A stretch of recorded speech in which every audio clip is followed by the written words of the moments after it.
Da da da. Dun dun dun. Good morning.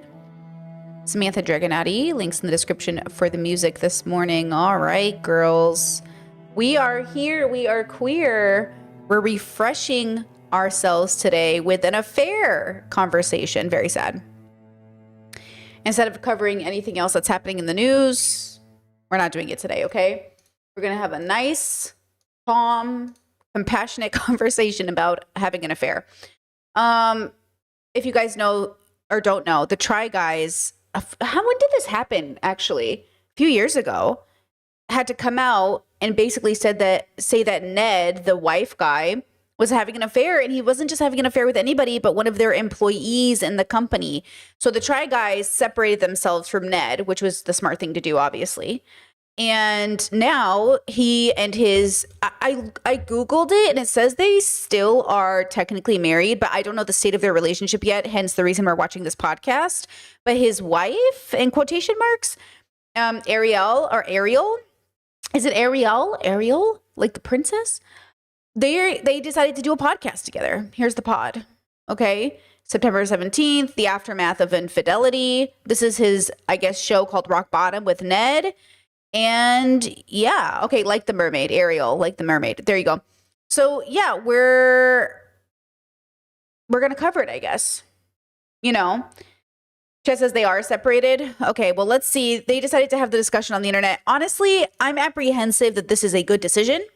I haven't watched it. I haven't even seen their dynamic together.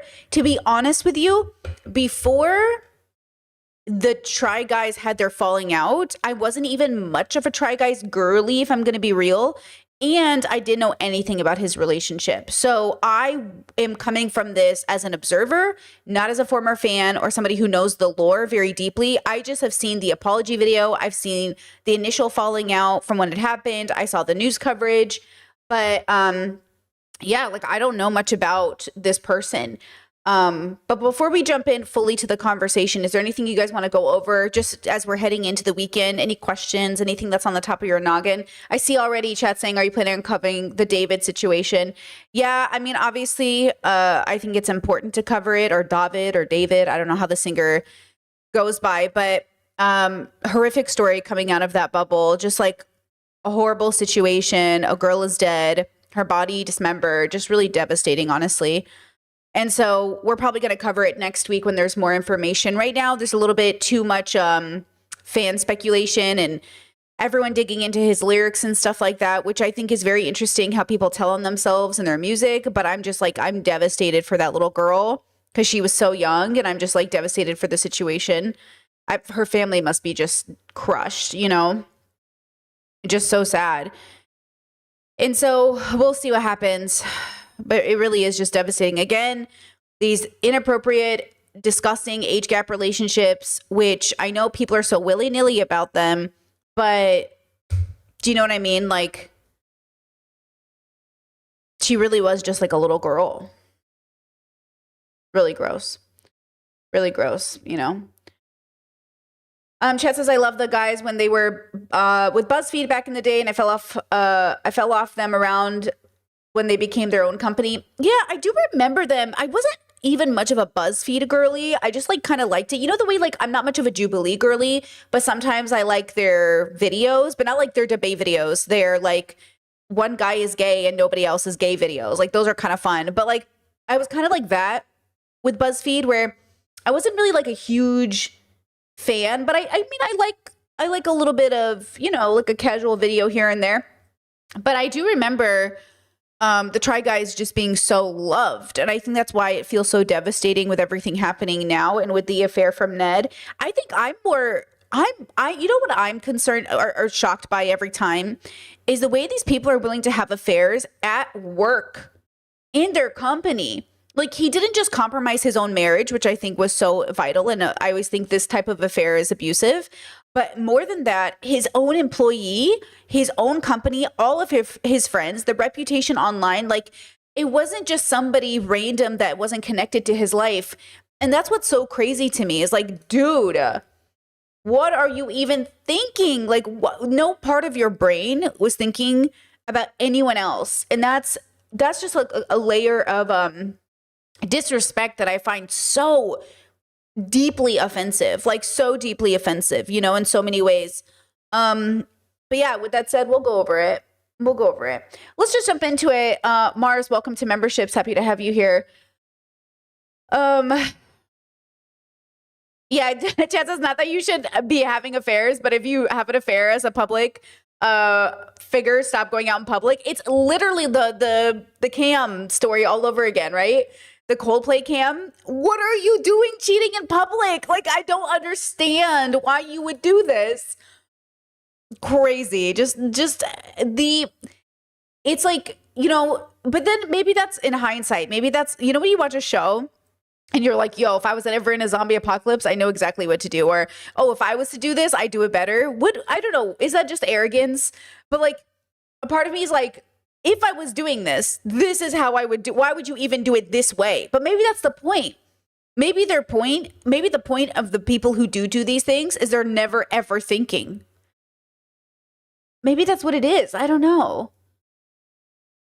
Yeah, Chet says it feels quite narcissistic that they think though you won't get caught, or they don't care if they get caught. Maybe they just don't care. Maybe like I think, listen, I know I've seen it time and time again from people in my life. People are deeply wounded, pathetic people. They don't mean to be, but they haven't learned throughout their life how to actually have a backbone. And they're so desperate to be loved and so desperate to feel seen that they will do the most egregious shit just to feel alive. And that's the whole problem. That is exactly the problem. You are so weak of character. And I understand. I try not to be harsh because right now I'm not like your friend. I'm not supporting somebody right now. I'm not like your therapist. I'm just a person making a stance on a value that says like, you cannot be so pathetic as to sleep with a married person thinking they'll choose you, or so pathetic as to think, you know, if you have an affair, you'll finally find yourself, or so pathetic as to go out and sleep with a teenager because you feel like it will make you feel like a man again, or, you know, so pathetic. Again, I think there's like always a way for people to be better and people to avoid these things. And this is obviously a thing that's happening in people's brains. Like, obviously people are struggling to maintain any sense of right or wrong. And I've definitely been in situations in my life where I'm like, looking back, I'm like, oh my God, I would never do that now. Even, you know, you walk into a room and someone's having a conversation. Now I'd be like, I'm just leaving. But like, you learn those things along the way. But you also have to ask yourself, what brings an adult person who wants to think of themselves in a particular way to do something so horrendous? Like, I just can't even imagine that you would think you were going to get away with this in some way. It's just ridiculous. It's just a ridiculous thing to put your partner through, your employees through, your friends through. It's like, are you thinking about anyone but yourself? But no, like, I guess they're not. Like, and again, it's not even like, it doesn't even have to be malicious. It can be absolutely pathetic. It doesn't even have to be malicious, but it's so bad. You know, it's just so bad. I don't know. Yeah, chat says, why did they come to talk about this now? It happened a long time ago. Yeah, that's okay. Here's the question. Why am I seeing this video? Like, I'm going to watch it, but why is this on the internet? Are they hoping to rebuild their brand? Are they hoping we think better of them? You know, that's the question. Okay, let's check it out. Let's just jump into it. So this is Ned. He's making like a announcement before the actual pod. So this is his announcement. Here we go. Hi, I'm Ned Fulmer. How's the volume? 3 years ago, I cheated on my wife with my producer. It became a massive public scandal that caused a lot of pain to a lot of people. I know that I represented myself as a kind of wife guy who talked about his relationship and put that out there. Oh yeah, Chess says that vocal fry. Oh, the vocal fry is going to be through the whole pod because I skipped a few minutes in just to see to get a photo for my thumbnail. The vocal fry about to go crazy this whole pod. Get ready. For public consumption. P.S. I know some people have vocal fry for lots of reasons, but some people put it on too as a performance decision, and that's what is interesting about this. Is that a performance decision? And you, as a viewer, I know that I broke your trust. I betrayed my spouse, coworkers, friends, family, and I betrayed you. Chat said I'm already irritated by him. I'm literally already pissed. I'm literally already annoyed. And I know it's not just about cheating, that I was a company owner and having a relationship with a producer who was engaged and friends with all of our friends and coworkers. I just feel like this is manipulation. I just feel so sorry for what I did. And I just know people really trusted me. And what are you doing? Clear your throat, sit up straight, talk like a man. Well, that's a little gendered. Talk like an adult. What are you doing? It's been 3 years and this is all you learned how to do? Why are people so bad at being authentic, bro? It was understandably a messy and devastating situation for everyone involved. And I was the cause of it. I did that.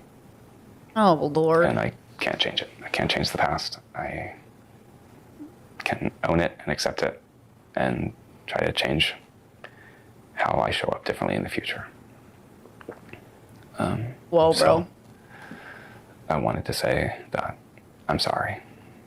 I hurt you. Oh my, I am not even in this bubble. This is the most painful experience of my life. And I grew up in the homophobic 90s. Like, this is so, am I being too mean already? I'm being too mean. Hold on. I feel like I'm being tricked, so I'm feeling defensive. I feel like he's trying to manipulate me, so I'm getting angry. And in this era of the craziness that just happened this week, I will not have a man sit up here and try to fucking lie to my face. And that's what it feels like. And I hope to make amends over time. And one step is to publicly witness the pain of my partner, Ariel. This is a conversation with Ariel in this video. It's everybody in the comments of this video is like, we're just here for her. We're not here for you, Ned. We're here for her. And I think that's what we should think about as well, is like, we're here for her. And maybe she needed this podcast. Maybe she needed to speak her piece. Maybe that's how we should look at it. It's painful at times. It's honest, vulnerable, brutal. But it's necessary for her to move forward, and I'm grateful. Oh yeah, just as if this is sped up, it would be unbearable. I have it on 1.2 right now. This is 1.2 speed. For the chance to witness it. As disappointed as we were that something so private and painful became such a public spectacle, I get why people were so outraged, and I understand that that is the reason that she can't move forward with any sort of public thing without addressing this. So this is that. This is a conversation where we answer your questions. We share what we've been up to these last 3 years and what you can expect from us moving forward. It's about an hour long. And I know that from my perspective, I want to tell stories of curiosity and empathy. And I want them to be meaningful and have value in people's lives. So I hope that you find this impactful. So please join me for this conversation with Ariel Fulmer. Jesus. Well, here we are. Back at again. it again. Am I hearing a fan? Is there a huge fan in the background of their audio? It feels weird. It feels a little awkward. Yeah. Am I gonna have to listen to that fan the whole time? In a podcasting room. Yeah. I mean, we've certainly had a lot of Oh no. conversations where we've sat like this, Yeah, that's true. but not, conversations that are meant for the public. Mm-hmm. Is it strange to think that people are watching this and listening to it? Oh God, my autism is gonna get triggered. But I was like, just in the background the whole time. Okay, I'm gonna stop pausing it. Other than just being in like a therapy setting? Oh, heck yeah. It's terrifying. Yeah. It's absolutely, yeah. I mean, I'm on the verge of like standing up and walking out of this room. Absolutely. Same. I'm like, what the hell am I doing? What am I doing? But no, I feel like this is a necessary thing. Yeah, we've kind of been just keeping our lives very private for the last 3 years. We have. And just almost hiding from the world. We've been hiding. We've been hiding from the world. And I'm not going to lie, it's been kind of great. Mhm. It's been kind of great to be super private. And it's ironic because we don't stop becoming recognizable figures. People still come up to us, people still recognize us. And to the extent that we're kind of moving forward in our lives, that's something that you've talked about, is like, how can I move forward in my life without people knowing the next part of my story if they're still stuck on the 2022 part of my story? That's kind of the thing, isn't it? Chat said his hold on, where is it? The humming is unbearable. What the fuck? This is a multi-millionaire and somehow still worse sound than Britney. What are you saying? My sound is bad. I know. Listen. That's true though. Listen, that's so funny, but also true. Do you not have money, sir? Because I know I don't have money. That's why this mic was gifted to me from a friend who didn't need it anymore. What's your excuse? Okay, I'd even buy this microphone. I couldn't afford it. Okay. That's crazy, actually. Now, okay, here's the thing. Okay, hold on. Lock in. After an affair, it is more than common for people to try to make the relationship work. Do they have kids? It wouldn't be surprising to me if people really, if they tried for the last 3 years to make their marriage work, right? And okay, they do have kids. So I'm not surprised. It's a really common attempt. Could I ever do it? No, I've already tried. In my 20s, I tried to take a cheater back. Girl, I learned that is not my life. That is not for me. Personally, not for me. In my current marriage and my hopefully only marriage for the rest of my life, if either of us ever cheat, it's done. We consider it abuse. We're not interested in talking it through. We are not going to couples therapy. Sorry. We'll go to individual therapy, but we're not going to couples counseling. You cheated, it's done. Okay? Unless you literally have a tumor in your brain or you are experiencing psychosis, we're done. Thank you. So, that's kind of the way we're doing it here because we just it's so sacred to us. And I think that is always interesting to me when people try to make it work. It does happen. It can happen.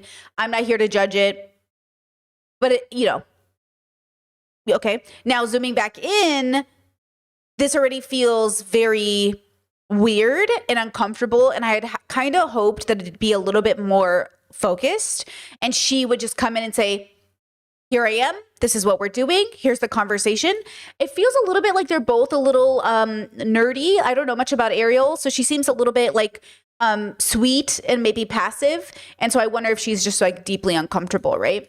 And that's the whole reason that we're here, because we're stuck in 2022. Yeah, at least as far as they know. Exactly.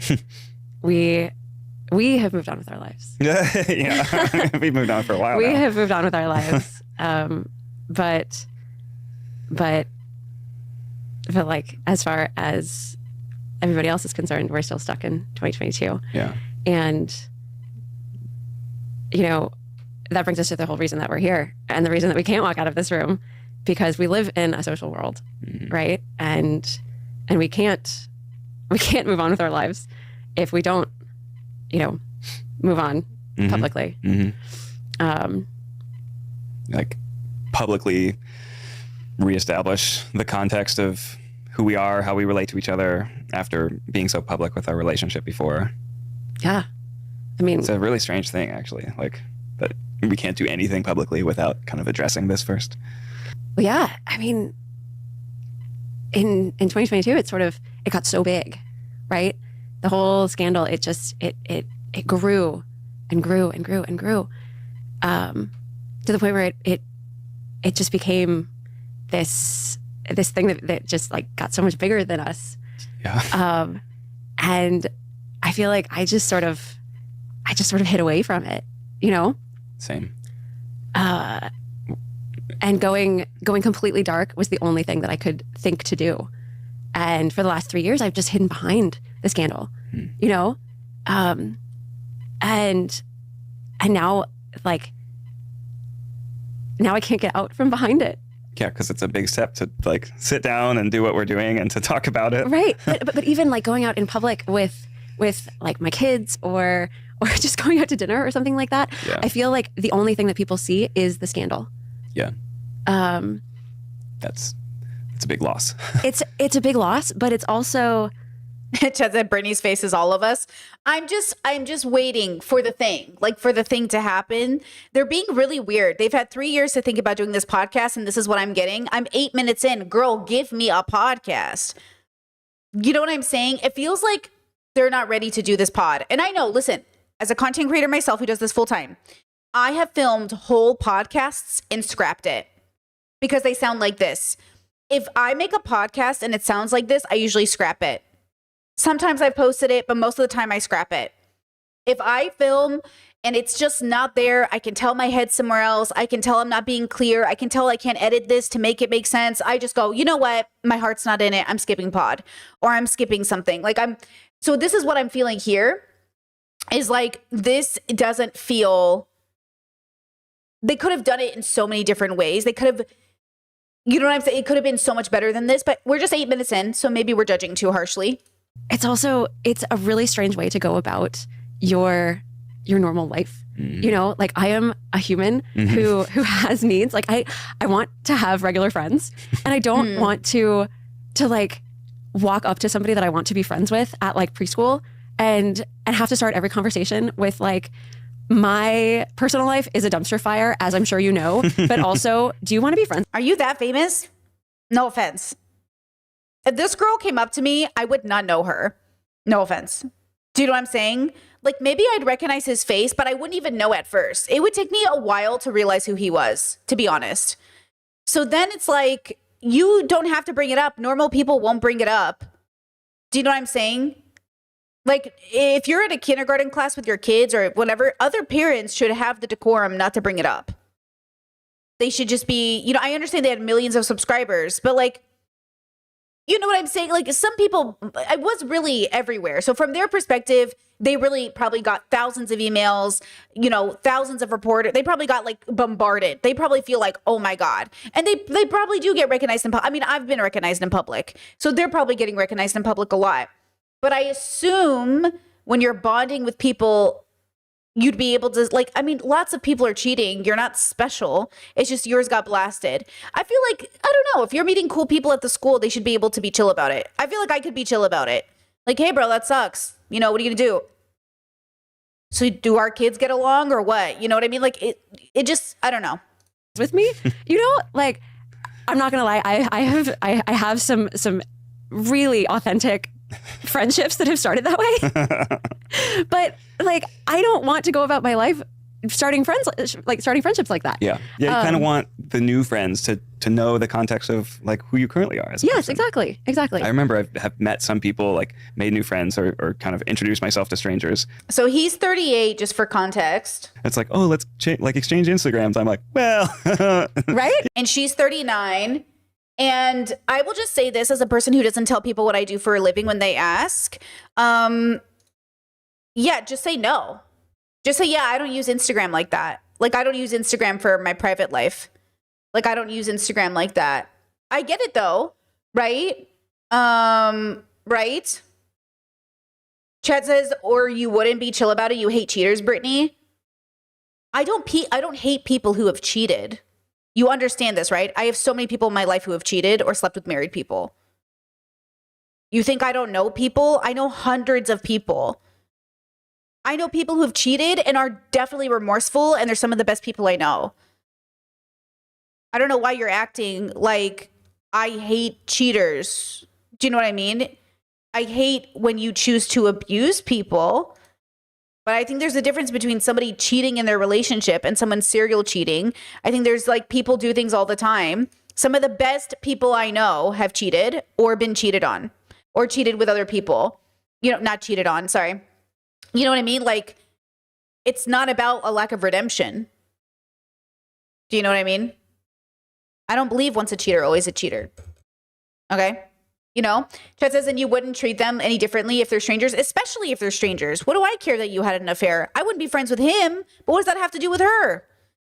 You know what I mean? If she was trying to be my friend, what would it matter compared to, you know what I mean? Chet says, do you think a cheater has redemption? Yes, I think all abusers have a potential for redemption. How long have you been watching my stuff? Yes, all people have a chance at redemption. Will the chance occur? Probably not, but it's possible and it happens. Of course, we do philosophy through pop culture here. If I didn't believe in redemption, what would I be sitting here doing? Of course. Here's mine, but couple of caveats. One, I have a lot more followers than you might expect. Two, all of this is pretty outdated. And three, don't Google me. Don't Google me. Don't Google me. You Just probably don't want to get Google to know me me first. This is the weirdest way to have this conversation. I cannot believe they took 3 years to make this about how famous they are. I'm shocked. Yeah. Oh my goodness. You don't want to be just sort of seen as the sum of your mistakes for me or the sum of your past for you. Right. And the challenging thing is it's been complicated for a while. I mean, we are still friends. Hold on, chat. You said I've been watching you for years and I might have had the wrong impression, but I thought for cheaters are the worst, but maybe I took it literally. Okay. Obviously, I can be a little shocked that somebody has watched me for so long and literally thinks cheaters are the worst when child molesters exist. If we're going to really talk about what's the worst crime, do we really think cheating is worse than engaging with a kid? Obviously there are things that are worse. You know what I mean? But yeah, guys, don't think so literally about it. I think cheating is abuse. I think society is too lax on cheating. I also think everybody has the potentiality for redemption, but the redemption doesn't look the way you think. If you're a serial killer, your redemption is staying locked up and away from society. That's how you seek redemption. Okay?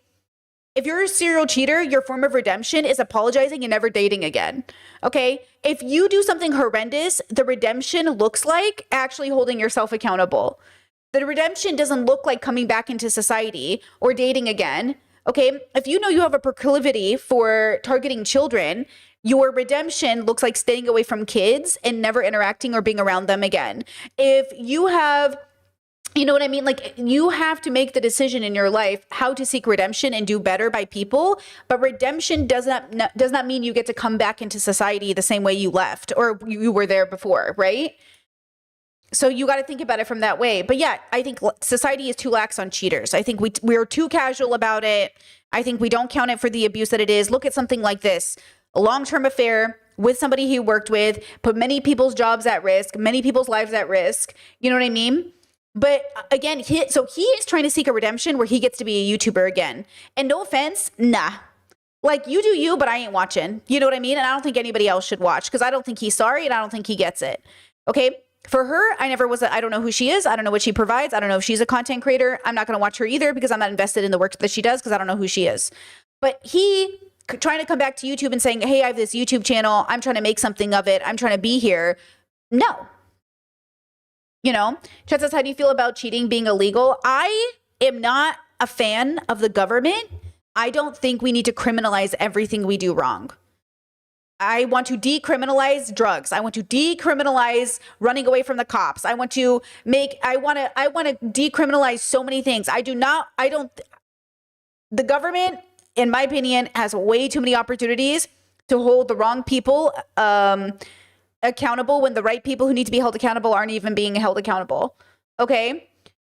So yeah, no cops in cheating regards. In some countries, you can get corporal punishment or there's punishment for infidelity. Yeah, that's crazy, bro. Talk about fucking patriarchy.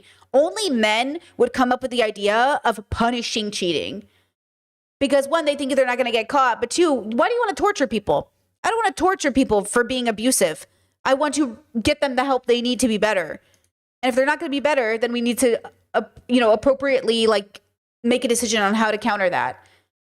Yeah, we're not going to make cheating illegal, guys. It just doesn't make any sense.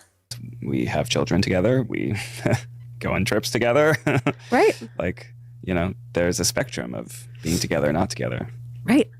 There's ways in which we're together, but it's the way that everyone wants to know, are you guys still an item? Are you guys still a couple? Like, no. Okay, so no, they're We not a really couple. Haven't been at all this Okay. last 3 years. No, we haven't. Okay. Like, there's moments when we kind of tried, but Normal. just because you go to a Taylor Swift concert together doesn't mean that you're, that Doesn't mean all that is you're forgiven. together. And you're No, like people ask me, like, do you forgive Ned for what he did? And I mean, the answer is no, Oh, absolutely not. How interesting. can you forgive somebody for lying to you, for cheating on you? No. Interesting. No. Like- very interesting, actually. We covered this yesterday. What is forgiveness? I'm not gonna lie. If I didn't forgive my partner for cheating on me until I did, and once I did, my life was so much better. Because again, they thought me forgiving them would mean that I would take them back, but that's not what it meant for me. It meant that I was ready to move on and stop making them a main character in my life. Mayo Clinic, what is forgiveness? Forgiveness means different things to different people, but in general, it involves an intentional decision to let go of resentment and anger. The act that hurt or offended you might always be with you, but working on forgiveness can lessen the act's grip on you. It can help free you from control of the person who harmed you. Sometimes forgiveness might even lead to feelings of understanding and empathy and compassion for those who hurt you. Forgiveness doesn't mean forgetting or excusing the harm done to you. It also doesn't necessarily mean making up with the person who caused you harm. Forgiveness brings a kind of peace that allows you to focus on yourself and helps you go on with life. That's what I think forgiveness is. Forgiveness allows you an opportunity to let go of the resentment and to move on with your life. Hey, you did a thing. That's between you and your God now. Has nothing to do with me. Because as long as I'm angry at you for cheating on me, I'm connecting myself to you, and I don't want to do that anymore. Bye. I forgive you. Good luck. But forgiveness does not mean you need to come back into my life, or that we're going to date again, or that I'm going to forget what you did. It's a matter of me giving you an opportunity now to go make redemption. So chat said, how does cheaters seek redemption? It depends on the cheating. Who'd you cheat with? How did you cheat? What was the circumstance, right? Did somebody get pregnant? Was somebody raped? Was it a cheating and a rape? Were you cheating with a 17-year-old? Were you cheating with your mother? Like, who are you cheating with? Okay. It depends on how the affair happened. How long was the affair? Was it 2 months, 2 years, 1 time, 2 seconds, right? All of these things have to be taken into consideration because all of them have different paths of redemption. Okay. And that's the problem, is like, these are not black and white conversations. These are conversations that take many, many years to take apart, figure out, heal. So yeah, 3 years later, and she still hasn't forgiven him. She has more work philosophically to do. She has more philosophical work to do, for sure. And I get it. It's really, really difficult. But I think she should forgive him for the sake of herself and the sake of her kids. And then he should never be allowed to forget what he did, but they shouldn't torture him either. It's like, again, it's not that you cheated, and I'm going to bring it up every time we talk about it. It's the fact that every time someone comes up with it, you don't understand why it's so bad. It's like when I talk to cheaters who are like, I had a man ask me one time, do you think I'm a cheater? And I said, well, you did cheat once, and that was pretty significant. Okay. It was you cheated. And then I learned he cheated a couple times, and I was like, wait a second. But in my head at the time when he asked me, I thought he only cheated once. And I said, or I processed it that way at least. Sometimes when you get to know somebody, you start to unravel like things about them in a weird way. Anyways, and I said, well, as long as you don't cheat again. But then I realized that his philosophy around cheating actually allowed it to occur as long as the love was real. And that made me believe that he had not actually understood why cheating was so abusive and bad, because he was willing to engage in it again if, quote, it was for the love of his life. And that's not how I think of cheating. I don't think the love of your life, I'm very bell hooks in this way. I don't think the love of your life would warrant any abuse or cheating to occur to another person for that relationship to happen, right? And so when we have these conversations and we go back and forth about what is cheating and what is redemption, we have to understand that the person who did the harm has to also deeply embody the understanding of what they did.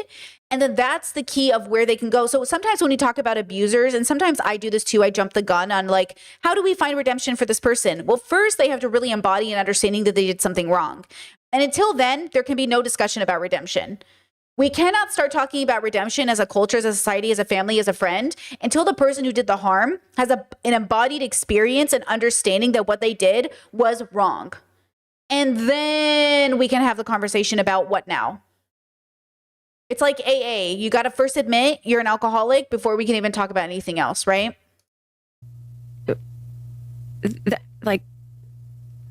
I don't even it's I you know I sorry, I saw red for a minute. It's like, no, the answer is no. But also I feel like forgiveness isn't the goal at this point. You know, we've been together for a long time, and you are the father of my two beautiful children, and we know each other really well, and I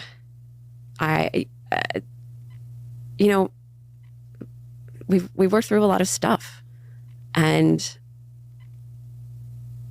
the fact that I can be around you and still like have a good time and like enjoy spending time with you and enjoy spending time with my kids, like I think that's a win. Yeah. It's taken a lot of hard work to do that. Yeah. And it's kind of, as we've I feel like there's a deep lack of healing happening in this conversation, which is why it's tough for us to watch, which is also probably why they shouldn't be showing us this, because they're not actually ready and they should have been more private for longer. And that's okay. They were together a long time. They're probably going to need more time, right, to have the conversation. So what's happening here is like,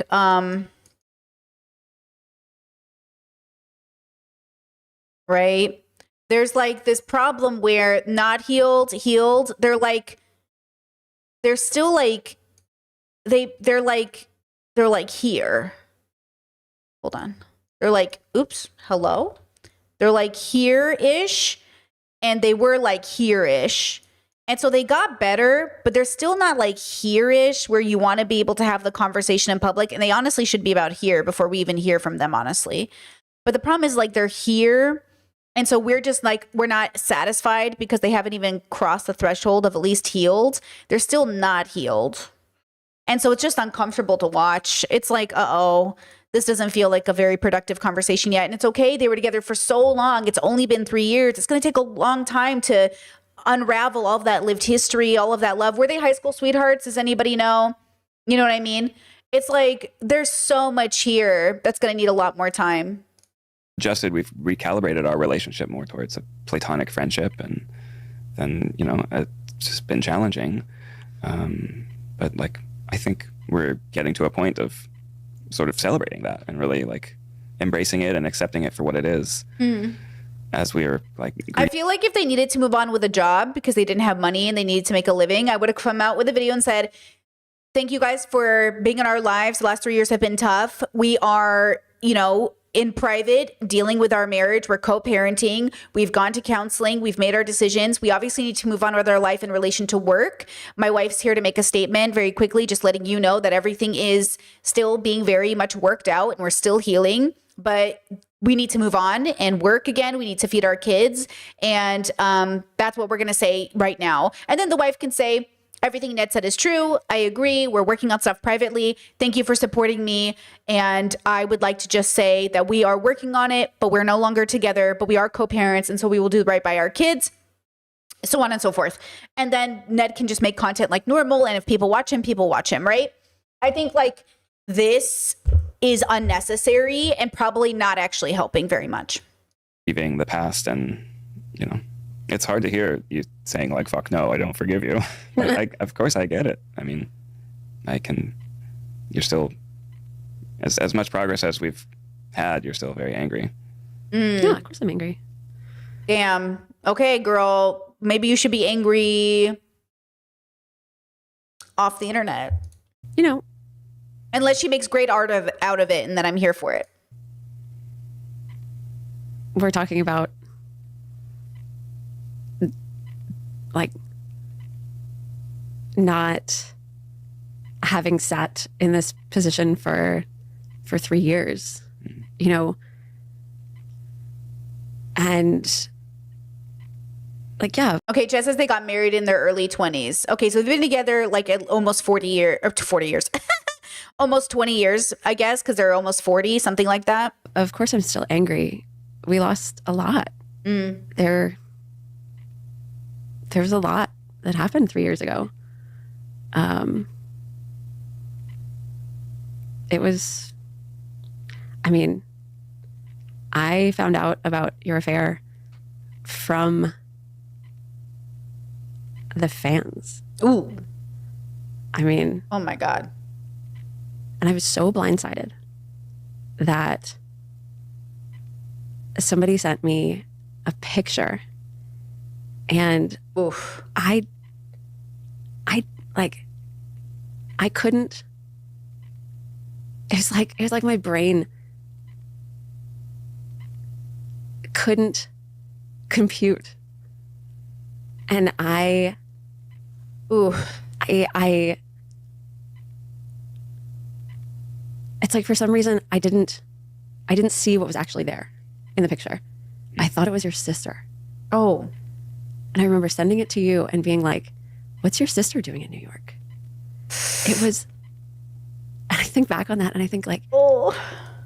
what was I, like, how did I not see what was going on? Like what was so fucked up in my brain that I couldn't actually see what was happening in this picture? Like the picture was right there in front of me, you know? Mhm. And then the pieces just, Not to be that person, but why are her shoes on the couch? Y'all are way too comfortable putting shoes on the couch. I will never understand it. You will never make me understand it. That's what's really important during this conversation. I will never understand why your shoes are on the couch. Why are they fully on the couch right now? I'm fucking shocked. Like, girl, I am dying. But this is also very painful, and I feel the same way. It's like you want to believe it's not happening. People are telling you, like, hey, I think this might be happening. You're like, no. You're in denial, you know? started falling and falling and falling, and like, and then more pictures started coming in, and more pictures and more pictures and more pictures. And it is so wild how we live in this world where everything is so public. Like, you don't realize it, but everybody's taking pictures of you Damn. everywhere you go. Oof. And it's kind of scary, actually. That is scary. And it makes you realize that whenever you leave your house, you're like, you're not safe. You know? So the Try Guys channel has almost 8 billion subscribers, and I get it if like, but I get it, but I don't get it. I mean, yes, that's why being famous sucks, especially if you don't even have the money to like back it up with security. You know, Chad says this is the most upset Brit's been the whole video. Listen, nothing makes me more upset than shoes on the couch. Shoes on the bed. Like nothing makes me more upset. I don't even wear my house slippers on the couch. Like my house slippers that never go outside, even those aren't allowed on the couch. And then she's putting her tennies that she wore outside on the couch. Cat on the counter. Oh, cats on the counter piss me off. Cats on furniture, not furniture, but cats on the counter. Oh my God. The way people let their animals, their dogs on their tables. What are you doing? Like, I get it. We let these like animals live in our homes, but I cannot like even process that information. And it kind of like, and then after everything happened, I sort of went into this like this weird state where like nothing was safe and nothing. Chat said it's a studio though. Oh, does that change the fact that dirt from the outside is going on your clean studio furniture? Does that make it worse? Don't you want the furniture to look good for camera? Is the studio somehow sanitized and clean? Are your shoes still not touching the outside? Spit, saliva, gum, poop, pee on the sidewalks? Like, are your shoes somehow still not? I don't get it. Like nothing and nobody, like I couldn't trust anybody. I couldn't trust the public. I couldn't trust you. I couldn't trust my friends. I just stayed inside, like, because there were cameras everywhere. That's You know, so it was scary. like- That is so scary. Who is bothering this paparazzi suck? Who is bothering this woman by taking photos of her? Ridiculous. it was so unsafe. Everything was unsafe. Yeah, it took a long time to like get back to myself. How did having it become such a public scandal How did I be about it? change everything for you? Did it make it? That must have made it so much harder. I would be devastated if I was her. Worse? Did it make it easier? Did it just sort of make it surreal? It was so many different things. And it was all tied in together too. You know, I think that, and it all, it's like the trauma of discovering that that like everything that you know isn't real. Ugh, that is the worst part. That's why cheating is abuse, because you're fucking with someone's mental state of knowing what's real.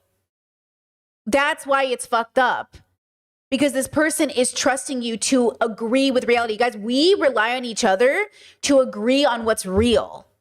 That's why abuse and long-term affairs are so fucking devastating, because it warps your sense of understanding. It warps your sense of trust. And then you have to rebuild it within yourself, which is what I did in therapy. To be honest, like what I did in therapy wasn't even specifically for my partner cheating on me, but obviously all of it got wrapped into each other. But what I learned in DBT, what I learned in therapy was like me, them. We are two forces meeting each other, but like what they do isn't about me. Them cheating, them abusing, them raping is not me. It's them, and I am the person who's receiving it, but it's not my responsibility or fault. I didn't do this to myself. They did it, and they are responsible, and now they can deal with that on their own, but I need to deal with it on my own. Also, we're having two conversations right now, one fun, one heavy. On the fun side, how do you keep your cat off the counter? It's not that you keep cats off the counter, it's that you don't encourage it. When we were watching Queer Ultimatum, the girls put their cat on the counter on purpose and was feeding them the food on the kitchen counter. People put their dogs on their kitchen tables. Like, people put their animals there. Do you know what I'm saying? So it's not that you can stop your cat. You have to wipe everything down before you cook because your animals are going to make decisions when you're not there. It's the fact that people encourage it that is ridiculous. They encourage it. I'm shocked. I'm shook. Okay. So yes, Chad said we construct reality through shared perception. So he's basically putting her into a genjutsu. Yeah, I think what happens is what's so scary is like, because I remember when I was being cheated on in my 20s, and we were so immature back then. Sometimes, you think about someone who cheated on you in high school, and you're like, that was just a bunch of kids being stupid. I kind of, as I get older, feel the same way about my 20s. Even though it was devastating, I also start, now that I'm getting older, it's almost like, it was stupid. I got cheated on. It was so immature. Because when you look back and you look at, this is my personal experience. I'm not speaking for you. When I had that experience, it was my whole life. And now that it isn't my whole life, it just feels like something that happened to like a version of a kid that I was, because I felt like such a kid then. But I think what was devastating is that I was already in a polyamorous relationship. I already had the ability to I vetoed one single person my whole life for my partner to sleep with, and they just couldn't handle it. They couldn't handle being quote, told what to do. They were obviously very neurodivergent, but undiagnosed. Who knows what they had? But it was one of those things where I had people tell me, hey, Britt, I think he's cheating. And I was like, well, why would he do that? And then when I would confront him, he was like, that's so stupid. Why would I cheat? And I was like, yeah, because it would make sense. You could tell me anything, right? Because again, I stand by polyamorous relationships. I stand by open relationships. I stand by them. But what I think is important is to know that monogamous or poly, people cheat. Because cheating isn't about the permission to have sex with other people, is it? It's about the thing they're going through. To be honest, I don't even know why people cheat, genuinely, because I don't ever have the thought to.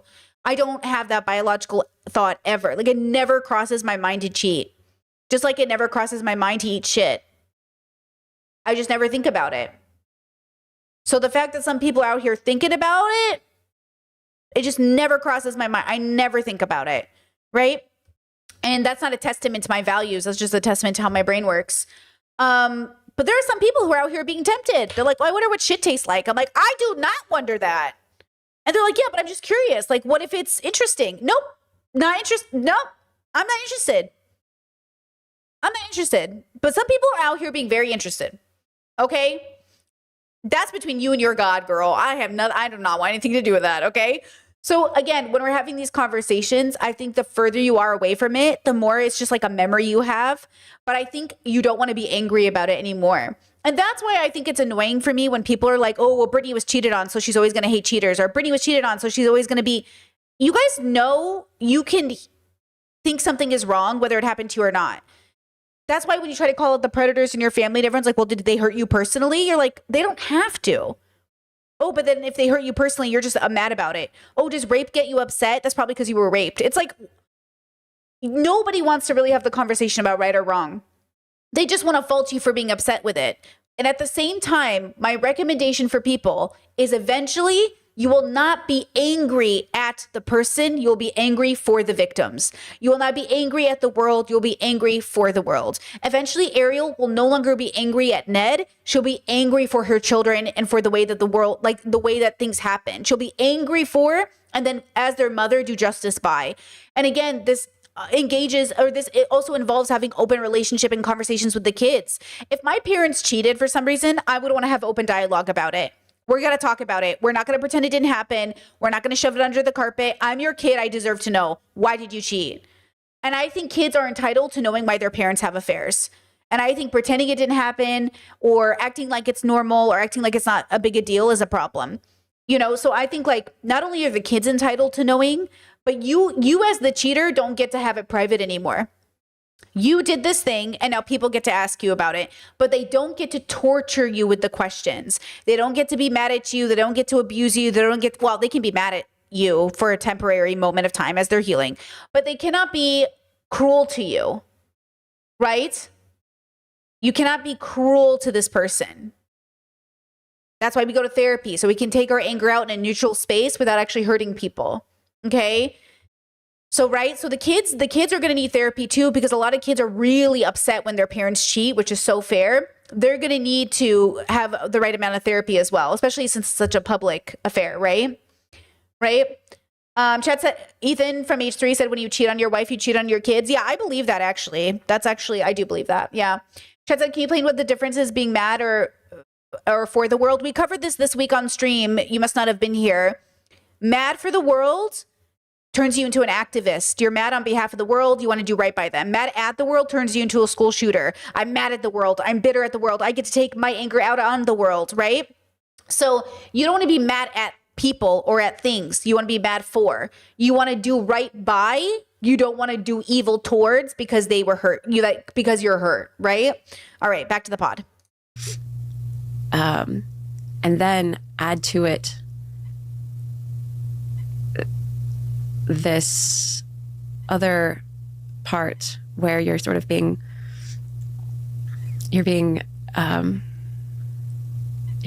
watched by cameras, which isn't something that's like a part of our lives. Like, yes, we are somewhat public figures, but like we've never had cameras waiting outside of our house. Like that's not something that we're used to. Like we're not like celebrities. That's not that's not a part of our lives. And this was a period in our lives where we had like, my man's got a crazy stare. He's got a crazy stare. You know what I mean? Like he's just got very interesting eyes. There was like a car following us. Oh my God. And, it was really strange because we had just like, I almost wonder if he's disassociating in a bit to get through this. You know, found out that we were dealing with this, with this cheating situation, with this betrayal. We decided to find a new couples therapist. Okay. Right. Okay. And so we were driving to our new couples therapist, and so we were in the car together because we decided to drive together. And you decided you needed a snack, and so you had a Tupperware with you, and I had my jug of water. And we got in the car together because we were like, well, why don't we drive together? We're going to the same place. And so we get in the car and we were driving there. And so you're like eating your apple as you're driving. And I turned to you and I was like, Ned, I think there's a car following us. Oh my I'm God. pretty sure this car has followed us from our house. That should be illegal. And you're like, oh, that's weird. Like, I wonder what that could be, you know? And then when we park outside of the couples therapist's office, and we see that this car has a camera. Oh my God. I think that person just took a picture of us. And so we went inside and we talked about it a little bit, and then we had our therapy session, and then we came out, and then there were multiple people outside. Hold on, to answer this question, this is crazy, by the way. This is so fucking crazy. To be followed, to be photographed, this is the most disgusting display of human behavior I've ever seen. And anybody who does this for a living is a piece of shit. You are not making society a better place by following people to their private, whatever they're doing, and their private life just to take pictures. That is so gross. That is so fucking gross, okay? Chat says, how would she be mad at the guy and not the guy for being cheated? Okay, so when we forgive people, guys, we're doing it not to forgive their actions, but to let go of our connection to them, right? So you have a couple, okay? Actually, we have a couple and they're together, okay? But then somebody cheats, which severs their connection, okay? So now we have a couple who used to be together because their connection is severed, right? But what happens is because there's still an upsettedness, now they're still having a relationship where they're engaging with one another because it's like, you did this to me and I did this to you and you did this to me. Well, this is why I did it, right? They're interacting with each other. They're still engaging in some sort of back and forth. And then something happens where eventually, okay, the cheater is on their journey and you end up going on yours and the gap gets larger. And now the anger that you had for this person, it used to be here, right? And you used to be here, but now you're all the way over here. You get further away from that anger and that split. And then the cheater and the person who did the abuse, let's say, they also have a chance of healing further away from what they've done. But a lot of them stay right fucking next to it because they don't fucking grow or get better. Not that it's impossible to get better. But the point is whether or not this cheater gets better for what they did, you can. This person doesn't have to heal for you to heal. Okay? So eventually when you're ready, you can stop being angry and damaged and this close to the damage, and you can start healing away from the damage. And eventually, you know, really eventually what happens is like the cheater is almost out of frame. Like you don't even see them anymore. Okay? They're almost like out of frame and you're here. Like, and you become the center of your universe again. And they are all the way over here. And eventually you won't even see them and it will just be you again. Okay? You in your own little bubble, vibing. Your life's back. You got your life back. Okay? And eventually you're now the main character again. And this person that you used to know is in the past. You don't even know that person anymore. Okay? They're not a main character. You don't think about them. The difficulty of having kids with this person, of course, is that, well, they stay in your life. So then if you have kids with this person, you start to build a life where this person in the past you had together was a different version of you, right? He cheated on a different version of you, not the version you are today. And once you've become that person, and it can't just happen overnight, it has to come with, you know, time. You have to heal. It won't feel the same. It'll just be like, oh yeah, your dad cheated on me like 20 years ago. But since I've changed, it doesn't feel like it happened to me anymore. Like when I think about my ex who cheated on me, I don't even think about him cheating on me anymore. You know what I mean? I think of him as cheating on a girl that I'm not even her anymore. It's like, yeah, it happens. Like, what are you going to do? Cheating sucks. You know, what are you going to do? It's like, I'm not that person anymore. And that's a really hard thing to explain to people when a lot of people don't change. So they think, well, I'm going to be this person forever. You're not, though. I mean, you can, but you're not really going to be anymore. Like, I remember my dad reached out to me with an apology letter for something he did like 20 years ago. And I was like, yeah, that's cool, Dad. I went to therapy, though, so I don't really need your apology. It's nice, though. Thanks. He thought, I think, it was going to be this like big thing that I had been waiting for, but like, I let it go. Now the apology, just like it was nice, but it didn't really mean anything. It didn't change anything for me. And that's because I had already done the healing in therapy. So by the time like my dad sent that apology, it was for him. And that's nice. But like, it didn't, you know, if he had sent it 10 years earlier, it would have been so significant, right? If he had sent it years ago, oh my God, it would have been the biggest deal. But now it's just like, thanks, bro. Now you're going to follow it up with like action, or, you know what I mean? So it's just like at some point in your life, you can do the healing without that person ever forgiving you, giving you closure, you forgiving, like you have to forgive them, but like you don't get closure from people, you get closure from your own understanding. your own shift in perception. But you also can't cope and think you have the shift. It has to be an embodied experience. It's not just something logical, it's something embodied, right? So you're just like, okay, yeah. Yeah. You'll know when it happens. You'll know. Side, and it was probably one of the strangest situations that I personally have ever been in. I did not know what to do with my face, and so my reaction when I don't know what to do with my face is I smile. Yeah. That is my Relatable. go-to reaction when I don't know what to do with my face. I just smile like an idiot. That's my reaction too. I smile like I, like a cat. I just smile. And So it's so like, this is the video that this is the video that everyone saw. And Like leaving couples therapy. we're leaving couples It's like, therapy, looking at each other like we don't have a care in the world. And it is because we are absolutely just beyond like this is so bizarre. What is happening right now? This has never happened in our lives ever. We don't know what's going on. Like, let's just get to our car. And we're just smile, like they're not going to hurt us. Who are these people? Everything's fine. Oh my goodness. Yeah. That was the strangest situation. It was so bizarre. I It was so remember bizarre. our neighbors during that time were doing some roof repair work. And so there was this There's like a construction unmarked van. white van outside of our house, and it was parked there for like weeks. And we had it in our heads that it was a paparazzi van. And It absolutely was not. But it was like the strangest thing. I thought, just, for weeks, anytime you walk out the door being like, oh, there's the van. yeah, that was really strange. I can see how that caused you to really feel unsafe and mistrusting of the whole world. Just want to acknowledge that and just note that it's like because of things I did that caused you to experience that. Yeah. What was that moment like when everything changed for you? Awful, obviously. It was kind of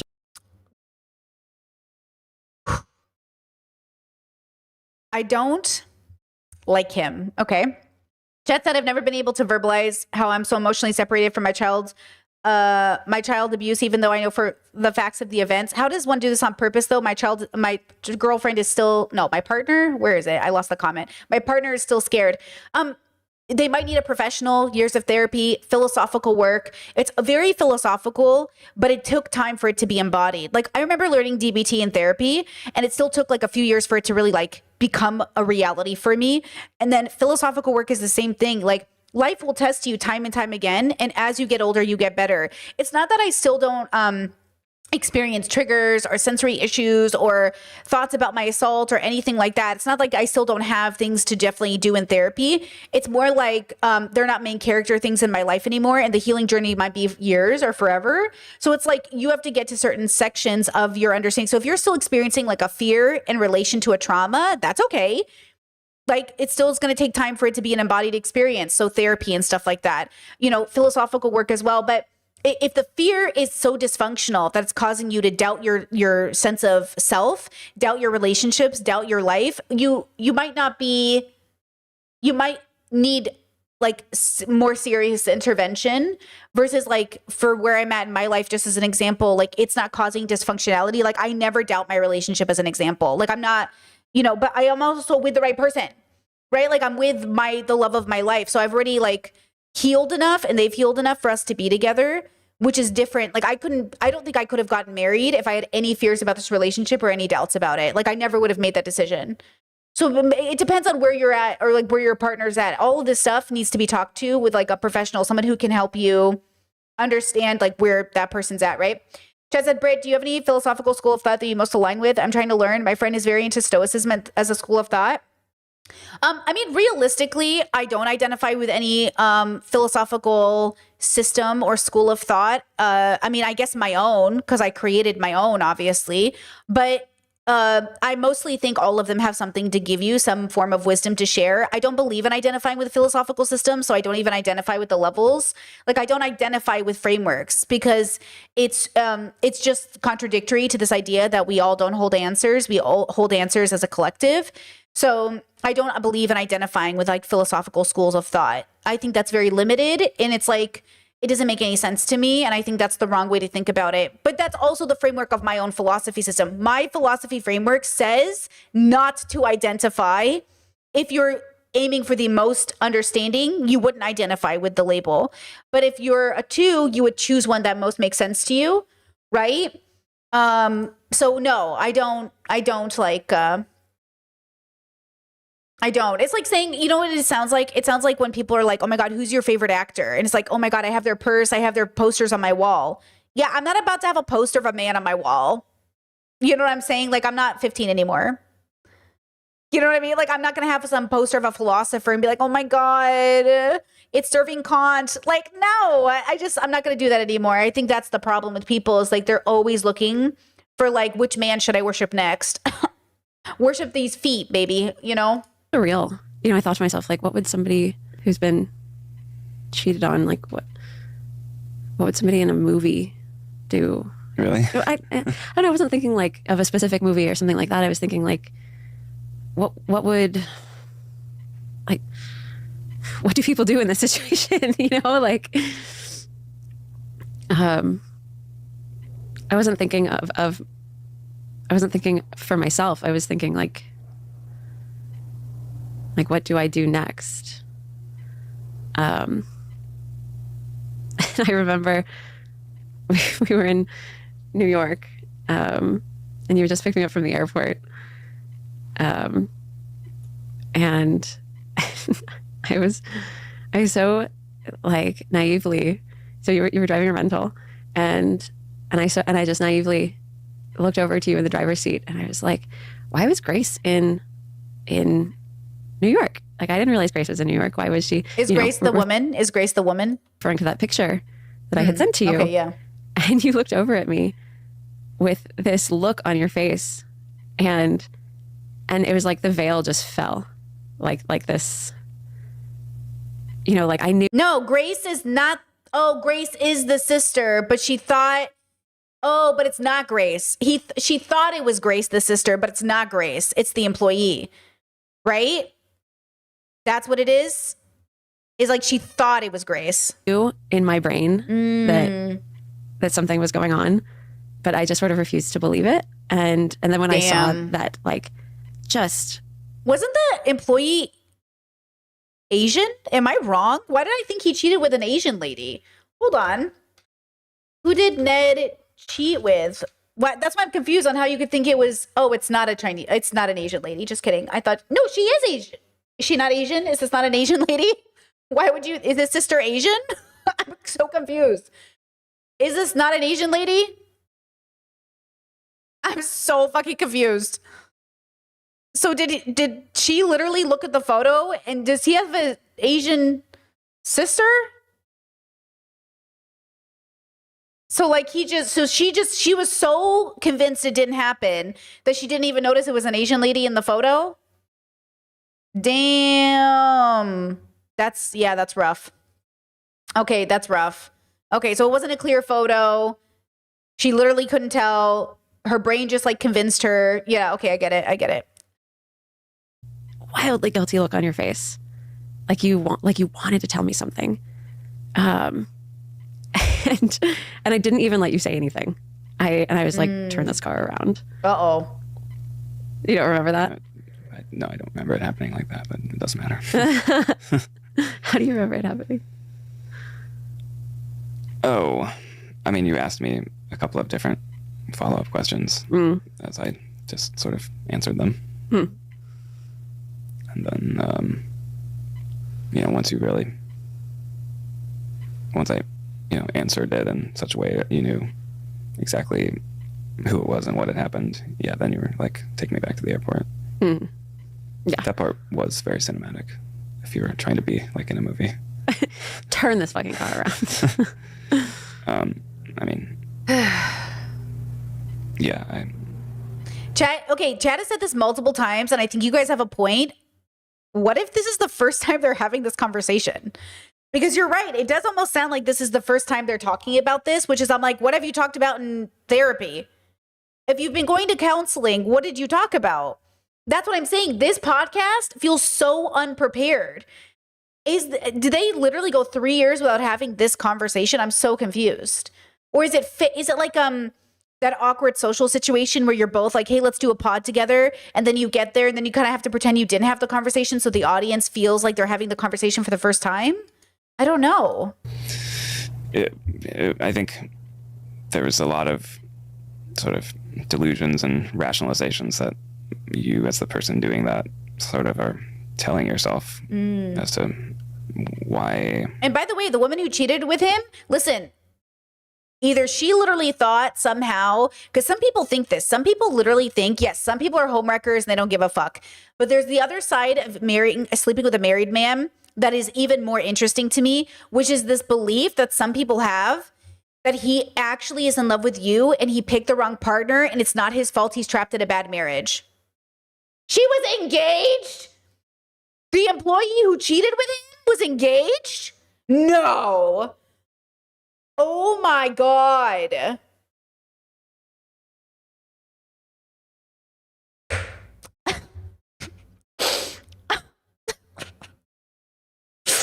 No. I don't know what to do with this now. Oh my God. Oh my God. Oh my God. Girl, I thought you knew. No, I didn't know. I don't know anything about it. I'm not in this bubble enough. Oh my God. No. Exactly. She was in a 10-year relationship. Do these people have no values? Do you have no values? Holy fucking shit, bro. Holy shit. Tess says, would you ever review couples therapy? I want to. I want to review that show so bad. It's definitely on my list. Oh my God. No. Oh my God. Okay, going back to the pod. I can't handle this, bro. Why it's not so bad, or why it's going to be okay, or why actually this talked about in this way. And then it's like, I remember that moment, it all just kind of like fell down, where I totally could see how devastated and just completely. Doing this podcast, I don't know if it was really good for Ariel. I don't know. I'm having a hard time processing how this is good for her. To be honest, I feel like they should work on being good co-parents, and she should work on healing. It's probably going to take her another few years for sure. But like, I cannot process this information. Like, I cannot process the point of this podcast. Traumatized you were, and then it was just like, oh, everything changed for me as well. I'm like, oh no, this is like, I've been hurting this person that I love this whole time. Brother. You didn't realize until then? Well, you know, but then there's other things you tell yourself to kind of sort of compartmentalize. Oh, Chat said, is he or Ned and the girl not even together? What was the point? I could not even tell you how many people have cheated and had affairs, and the person doesn't even pick them. Oh, I'll leave my wife for you. I'll pick you. I wish I could be with you, but I'm married. And then they get divorced and they still don't pick you. I've seen it happen time and time again. Ladies, he's not going to pick you. And even if he does, why do you want him? Why do you even want him? I couldn't even imagine. You know what I'm saying? Like, I get it though. Like, you think like, oh, you won. You got the guy chose you, blah, blah, blah. I get it. I get it. When I was on again, off again with my ex, and I was trying to help him to get to therapy and do all this stuff with his family, we were trying to navigate this man, and he had cheated. We wanted to believe that he was going to get better, that the cheating was a fluke and all of that stuff. But no, it was a part of his value system. And that was really hard to, actually, that was harder to process than the cheating. To be honest, it was harder to process that I was dating somebody whose value system allowed them to cheat and would allow them to cheat again than the fact that he had cheated. I genuinely, like, because I think that's the hardest part for all of us, even with our conservative families and all of that, because we would like to believe that their values are stronger than their one-time decisions, but their one-time decisions more than often are actually a reflection of their values. That's why when people say, oh, it was a mistake, You know how many men have told me, oh, it was a mistake? I was like, you accidentally fell into her pussy? Like, what are you talking about? They're like, yeah. I'm like, she's married. And they're like, it was a mistake. Yeah, I'm starting to, and not that I'm starting to realize now, but I'm actually starting to embody an understanding that like I am so autistically attached to my value system that I think that is a part of my, like when people are like, oh, Brittany, you have black and white thinking. I have black and white values. But like they also morph and change over time. But I don't have black and white thinking. I'm actually very fucking nuanced and compassionate. But my values are black and white. No rape.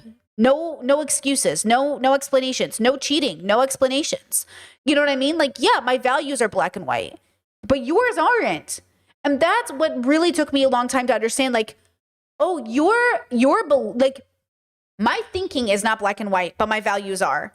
And other people, what is the opposite of that, guys? That their values are malleable, but their thinking is like black and white. Gay people bad, but also I might sleep with a teenage boy. And I'm like, what? It's like all these, you know what I'm saying? Like it's so fucking weird. Like my brain cannot process it. You know what I mean? I'm just like, what are you talking about? Or gay people and trans people are evil predators, but also we're gonna invite the uncle over who married a 13-year-old. It's like, what are we talking about? And it just like, it throws me off so badly because I'm like, I thought we wanted to protect the kids. Are we not protecting the kids? Oh, times were different then. Times were 5 years ago. That's not very different. You know what I mean? What are you talking about? It's crazy. It's insane to me. I guess.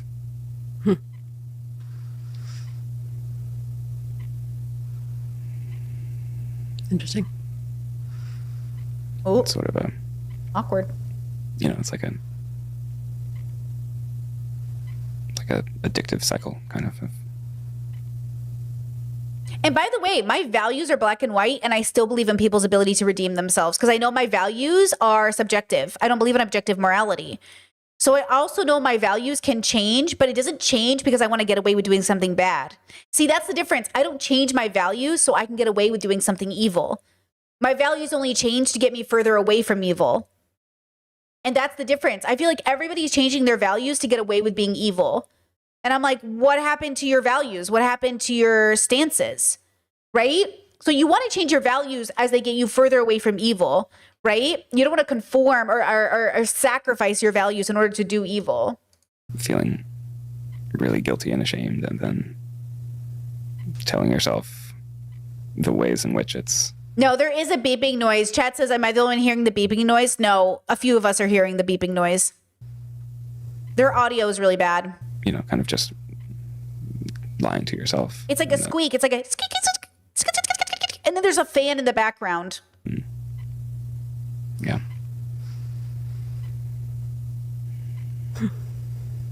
Yeah, it's like a monitor or something, like a heart. And I did want to tell you, and there was probably a small part of me that was sort of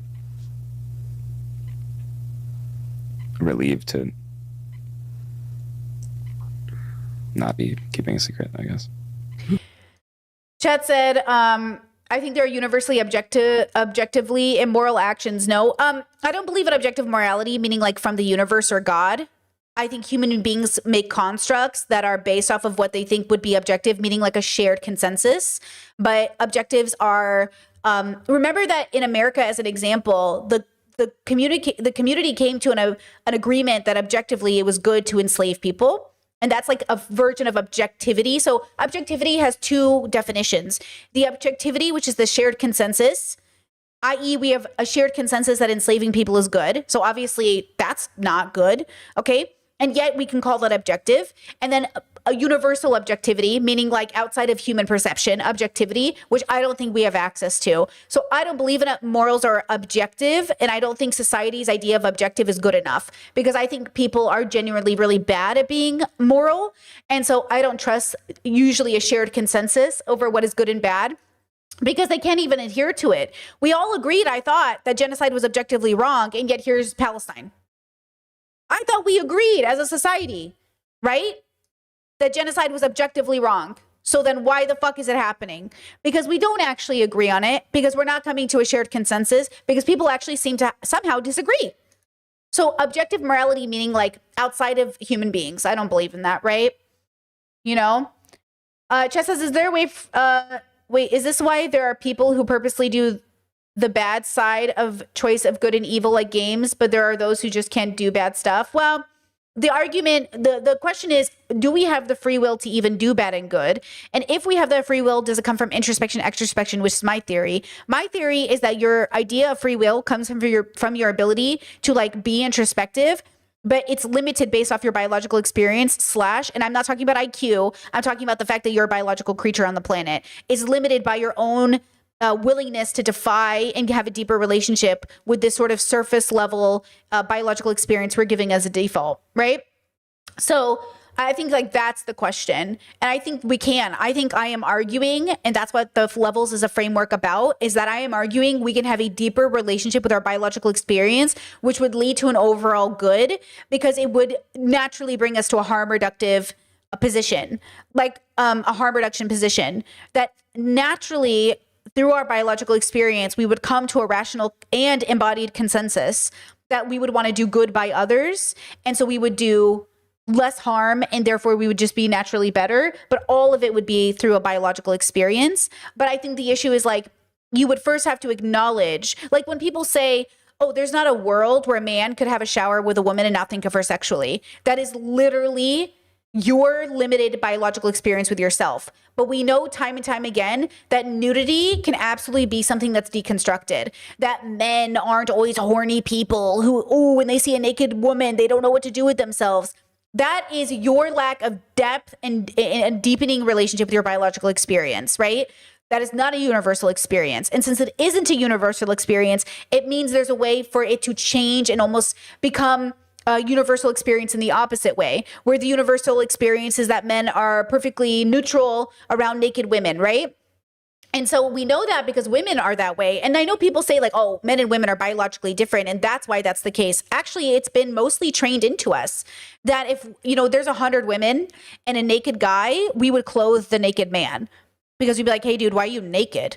Right? Like, are you okay? But if there's 100 men and a naked girl, men have been conditioned to assume that they now must show interest in that woman. That if they don't show interest in that woman, they are less of a man. And that interest might even show itself in sort of fighting for this woman and then murdering the other men for this woman.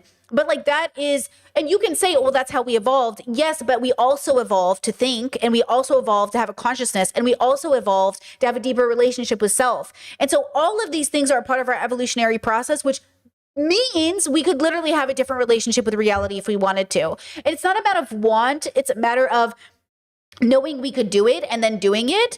But I think the issue is like people don't know that they are limited. So Chad, you say we have choices. But we don't have a choice until we do. Okay, let me draw you a picture.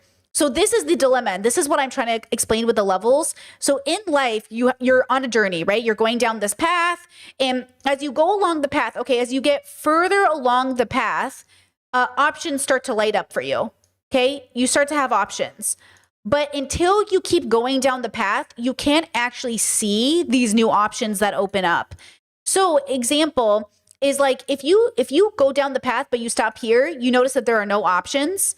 And if you go down the path and you stop here, then these are your only options, okay?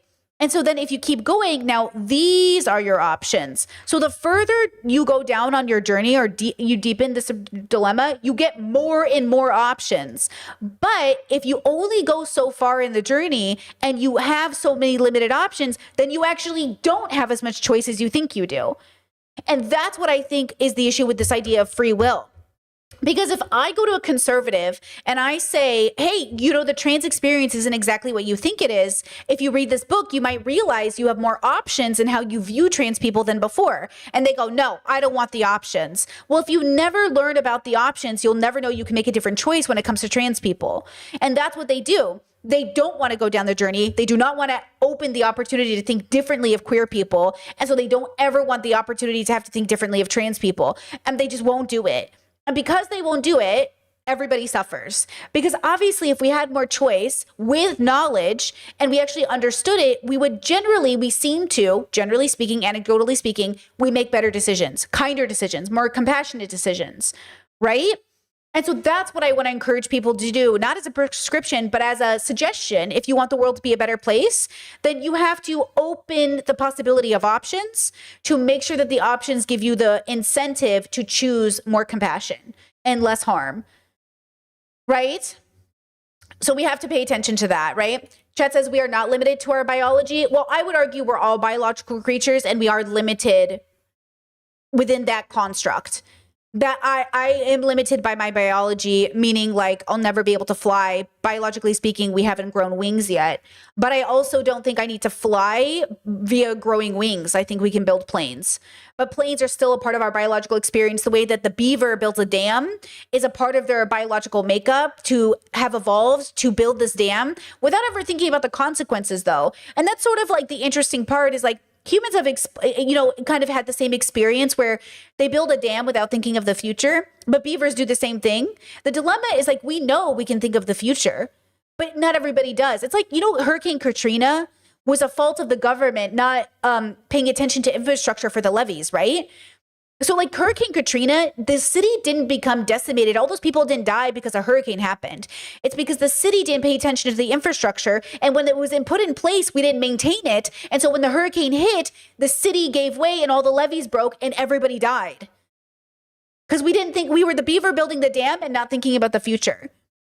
But it wasn't, but you know what I'm saying? So like a lot of what happens, a lot of the tragedy that happens in the world is preventable. A lot of the pain and suffering and abuse and cheating and infidelity, all of this is preventable. But we have to give people the options and the tools and the knowledge to like prevent this. And you have to want to care, right? We have to want to care. We have to want to do our due diligence. We have to think ahead. We have to be able to say, this is why I say to you, what do I say to you? What is the biggest advice I have for you is just imagine yourself 10 years from now. Do it right now. Who are you going to be in 10 years? And what are you going to say? Oh, I wish I'd started that 10 years ago. Fuck, I wish I put $20 in a bank account and a savings every month for the last 10 years. And then 10 years from now, you was going to open up that bank account and be like, holy shit, there's some money in here. Thanks, bro. Thanks, past me. What are you going to do right now that 10 years from you, now 10 years into the future, you is going to be like, thanks, bro. Fucking thank you, bro. What is it? Is it going to be walking a mile a day? Is it going to be doing 2 push-ups a day? Is it going to be eating better? What are you going to do today for the next 10 years that you in the future is going to be so fucking grateful you did? And that's how I live my life. It's like, okay, what am I going to need in 10 years that I can do right now? Even if it's something really small and what seems insignificant, right? Even something that seems insignificant. All right. Is that hard for you to hear?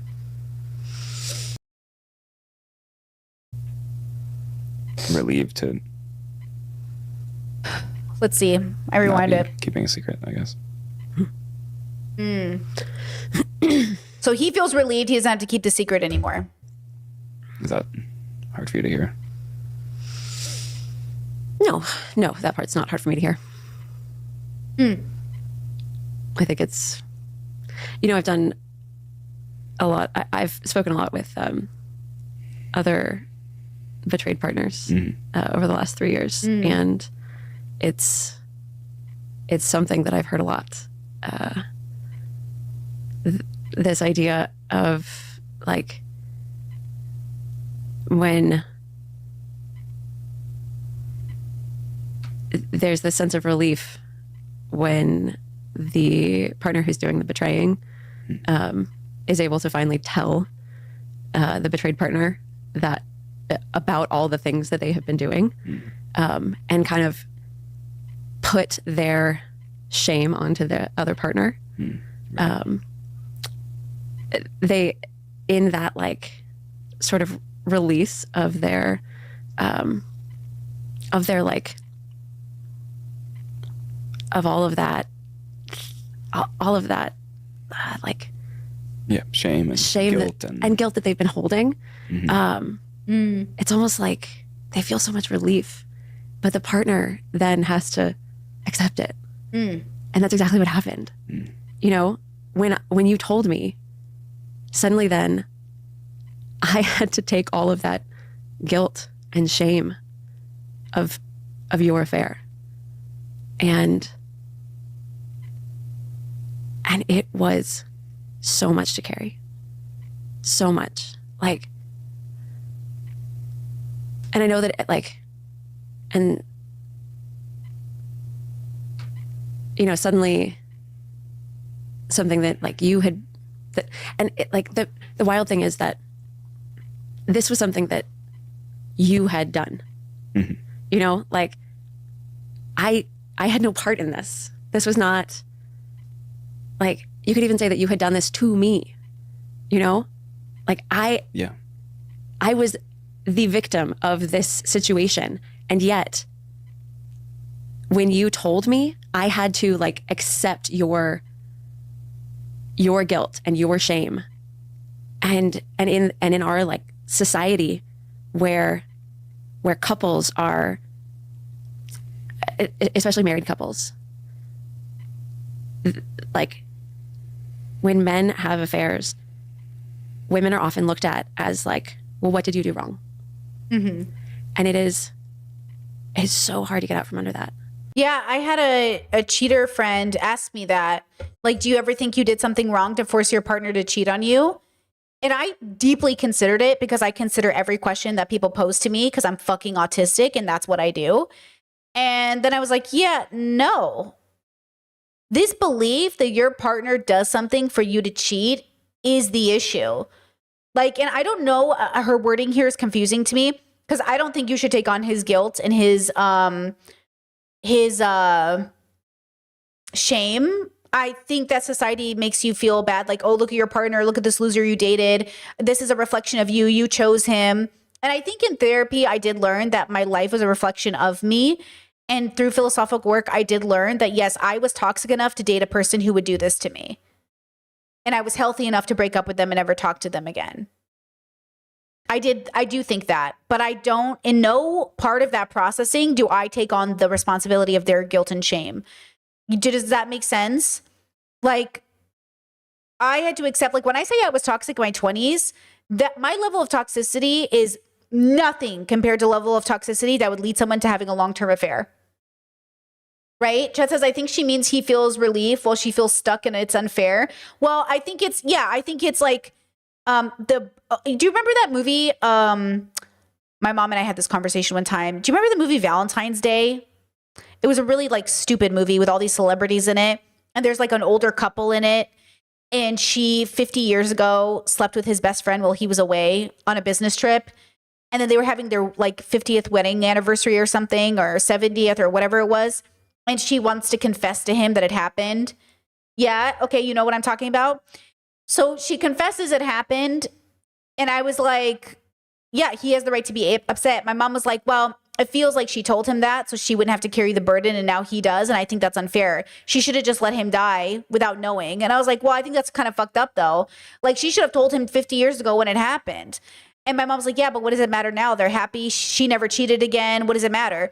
And I was like, yeah, that's old school thought. Old school boomer thought is like, don't tell your wife, she'll be upset. Don't tell your husband, they'll be upset. Hey, it happened. Let's move on. You have kids. That is very boomer thought, right? So many boomers I meet go, infidelity, cheating, it happens. Move on. You love each other. You're married. You know what I mean? Chad says he should have told her. No, she's the one who cheated. She's the one who cheated. She cheated with his best friend. So she had to tell him, right? So yeah, like that is the thing, is like, I think, yeah, that's not very Catholic though, to not confess. Well, you confess to a priest, not to your husband, allegedly. So there's that conversation to have. I do think it's true that sometimes people tell you their sin so you can carry it, their confession so you can carry it, but you need to not carry it. Because I do. When my partner told me they cheated, I broke down in tears, and then they started crying, and then I ended up somehow comforting them. Somehow he's in my lap and I'm comforting him and I'm saying, it's okay. We'll figure this out. I'll fix this. So like, that's the thing, is like, somehow, like, I understand what she's saying, because we're raised as women. We are raised to, when our fathers, when our brothers, when the people in our life make mistakes, we're raised to fix it. As much as men think they're raised to fix things in different ways, you're not meant to fix things emotionally. You're meant to protect, kill, get money, do that stuff. Women are trained to emotionally fix things. And it took me so many years to unlearn that behavior. Okay. Even to this day, I'm still unlearning that behavior of like fixing everybody's emotional problems, which is why I have to put down really hard boundaries, because everyone makes you feel bad. I can't believe you're rejecting them. I can't believe they were a viewer of yours. They were a patron. I can't believe you're not meeting them where they're at. Oh, they were your brother. They were your ex. I can't believe you're not doing it. Yeah, I get that shit all the time. People are always telling me, I can't believe you're not doing it for them. And I was like, yeah, I'm not going to do it anymore. But that's because we're literally raised to, like, even though it's causing so much harm to ourselves, to quote, be kind. And so that's why I learned that kindness starts with yourself and emanates out. And I would never want someone to do this to themselves, so I'm not going to do it either, right? So I feel her in this regard. There's like this thing of like, I need to fix this. Ned's suffering. My husband's a public figure. Our kids, like, we'll figure this out, stuff like that. Of like, well, what did you do to make him look elsewhere? Exactly. Were you not a good enough wife? Were you not right? Did you not make him happy enough? And by the way, my partner did blame me for cheating, right? He was like, you're critical of me. Every time you come home, you lecture me. I come home after a 20-hour shift and I just asked you to make dinner and you're still playing video games and the house is still a mess. It's almost like if you actually made dinner and cleaned the house, that I wouldn't come home and lecture you. Do you know what I'm saying? Like, I would literally sleep 4 to 5 hours a night. I could never do this now, but in my 20s was crazy. I was literally, I'm not exaggerating. I would sleep 4 to 5 hours a night, wake up and do it all over again. It was the craziest time of my life. And I do not recommend it. It was crazy. It was so stupid. Okay. And I was doing it. And it was just an insane time of my life. Anyways, I'm not there anymore, girls. Don't worry. I get my full 8 to 9 hours of sleep now. Okay. But yeah. Maybe if you wouldn't lie to me, maybe when I came home. And so then they go, you berated me, you nagged me. How dare you use the N-word right to my face? She nagged me. For the love of God, bro. You think, I wouldn't nag you so much, bro. And again, it became like a crazy cycle of like, I'm going insane in this relationship. And then I get diagnosed with BPD and he goes, see, this whole time it was just your BPD. Oh, this whole time, you were the crazy one. Nah, this is what I'm saying. Therapy is very helpful, but philosophical work is everything. What would make a person do this to you? I would never do this to somebody. I would never look at somebody, treat them the way my ex treated me, and then go, it's your BPD. That I could never hurt somebody like that. But the fact that I was willing to stay... Do you know what I'm saying? Okay, look at this TikTok I saw yesterday. I was gagged. Look at this TikTok. I was dying. I was like, girl, don't you do this to me. But truth or dare? Dare. I dare you to forgive your parents for not giving the love that you needed. Tapos I dare you to forgive yourself for looking for that love in all the wrong places. Virtual hugs. Okay, listen. Okay, listen. Hey, we live and learn. We live and learn, girls, And there's so much shame there. And I'm so tired of holding that. I'm so tired of holding it.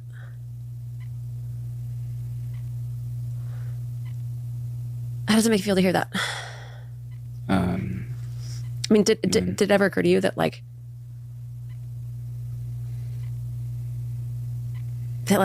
not only did you having an affair, just it shattered our marriage, but it also, like, all of that guilt and shame, you like hoisted that on me. Like, you gave that to me. And now I have to carry that around for the rest of my life. No, absolutely not. No, you don't, girly. Ooh, I cannot wait till she gives no. Brittany, listen to me. Lock in Auntie Brittany. Absolutely not. Don't you dare let this man give you a burden so big. It is not your burden. You knock that off your shoulders when you're ready. Absolutely not. This is her still unhealed. This is how you talk when you're unhealed. I know, I've been here. You really think for the rest of your life this is going to haunt you. It's not. Girl, my ex gave me herpes and I never think about it. I thought at the time my life was over. My life was over. And now I'm just like, oh yeah, I never even think about it as like a part of my ex relationship. It's just like a thing I deal with now. Like, I promise you right now, you will never be given a burden you can't move on from. Okay? It's just like now I just think of it as like another medical chronic issue to think about. But I don't even think about my ex ever when I think about it. I don't. And that's healing. Healing is not making your ex a main character in your life anymore, or your abuser or whoever. I'm telling you right now. But this is me, years in. How many years ago was that? Like 6 years ago? When I was like in the pit of my pain, when I let go of it. 6 years ago, I officially cut them out and I let go of it.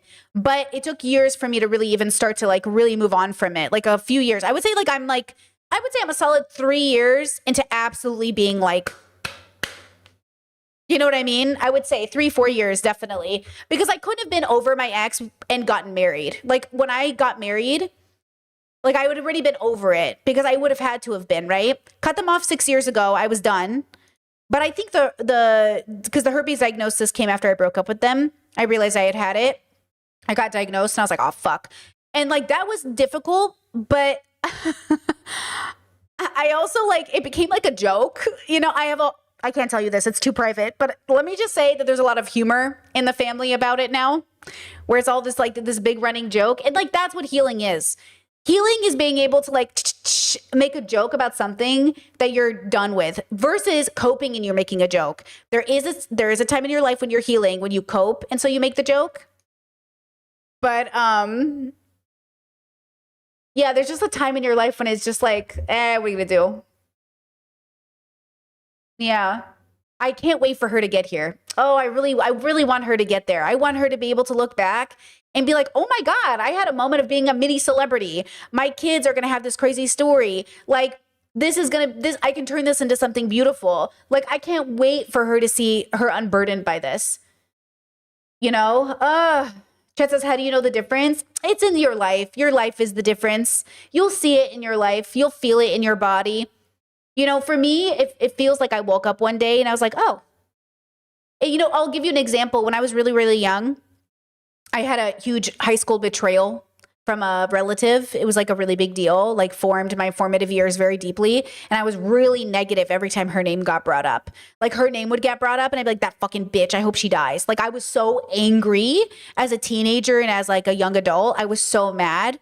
And then one day my sister brought up her name and I didn't say anything. And my sister went, oh. And I was like, what? And she goes, you didn't say anything.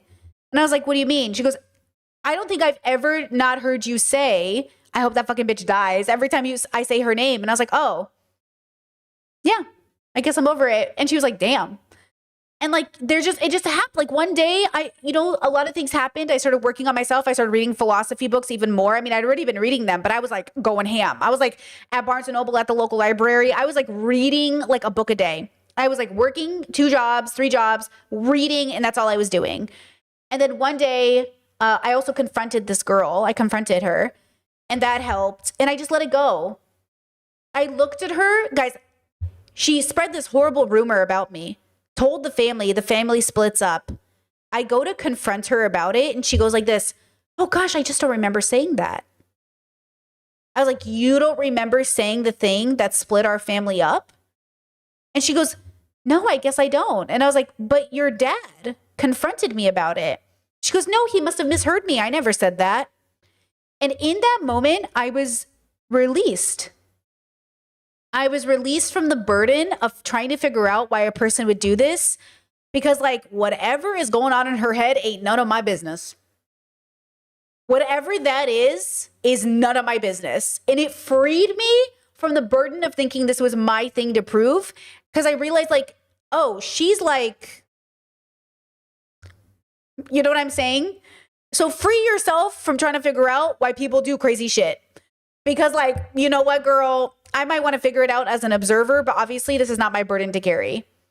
It is not my burden to carry because you don't even know why you did it. So I don't need to spend my life trying to figure it out. And that's, if it really like, it changed my life, realizing like, oh, it really doesn't matter what anyone else does. What matters is what I do. And your life will be a reflection of that, you know? Yeah. I don't think it's fair that as a society you're put in that position. Yeah, It's you certainly better. not true. And no, it's not something that I imagined as I was doing that. I think none of it was. If you really like let it sink in just how much you're hurting your partner and how devastating it is, like, how could you do that? It's still very difficult now, even 3 years later, to see you in pain as you're talking about that. And I guess there's nothing I can do to change the past or to... Boo. Boo. I don't help. believe him. It's kind of weird to think about it now because I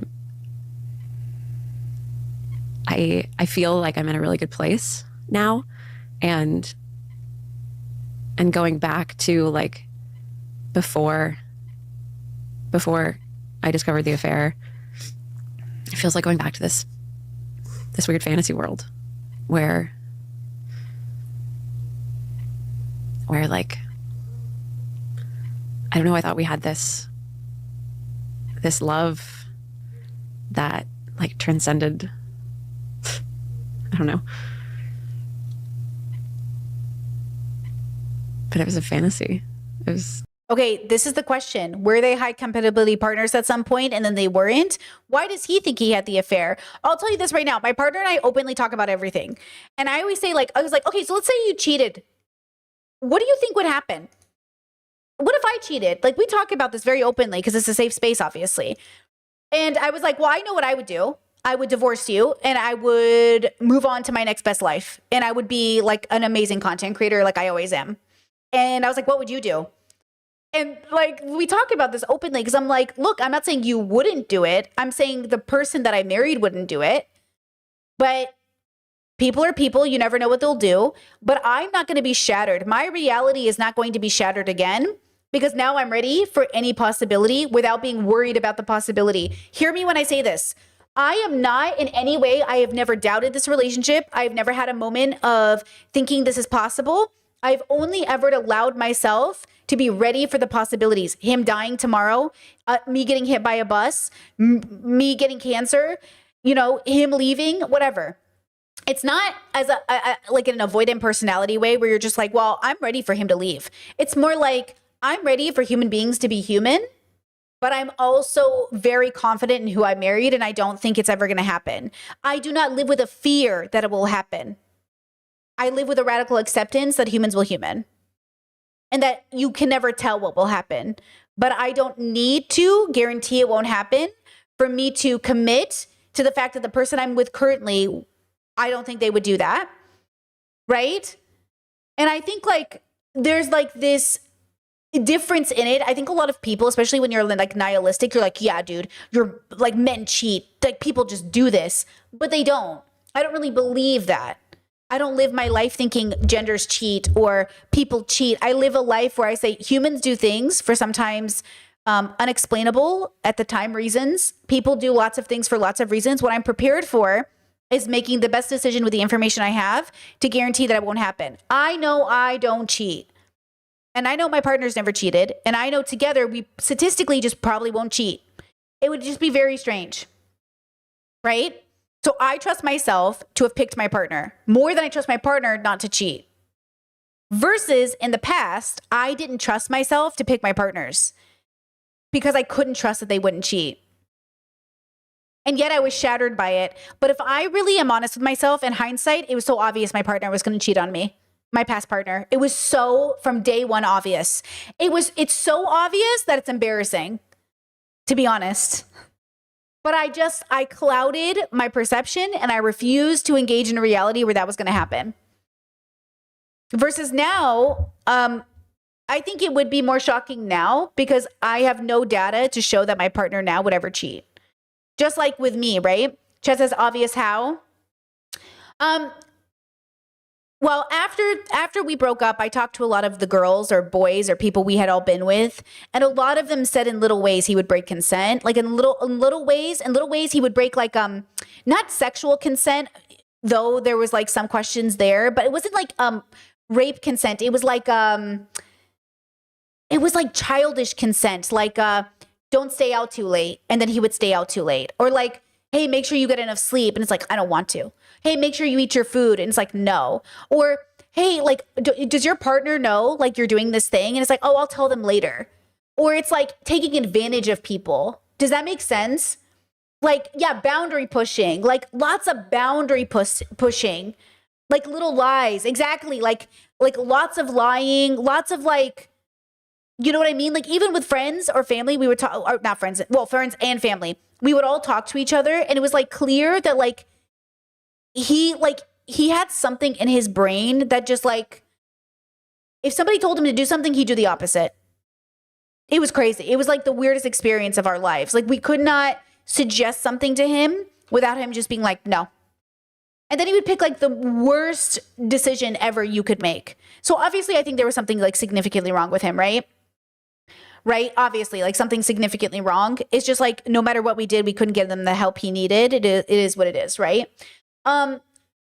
With that said, I think like if I had paid attention to all the signs now, right, it would have been obvious. Yeah, then to blame your mental issues. Yeah, that's the thing. And then to blame me was crazy. It was so difficult to process. The only thing that I was relieved by is like everyone had a universal opinion of him. And even though I think he was like, he was his own issue. He was his own issue. Like that's what I'm trying to make people understand. Like none of his issues were us, but it was all of our problem because he made it our problem. And when you try to not make it your problem, it was like really difficult. So what I'm trying to say to you is like, obviously I knew from day one that this was a problem, but I didn't process it, right?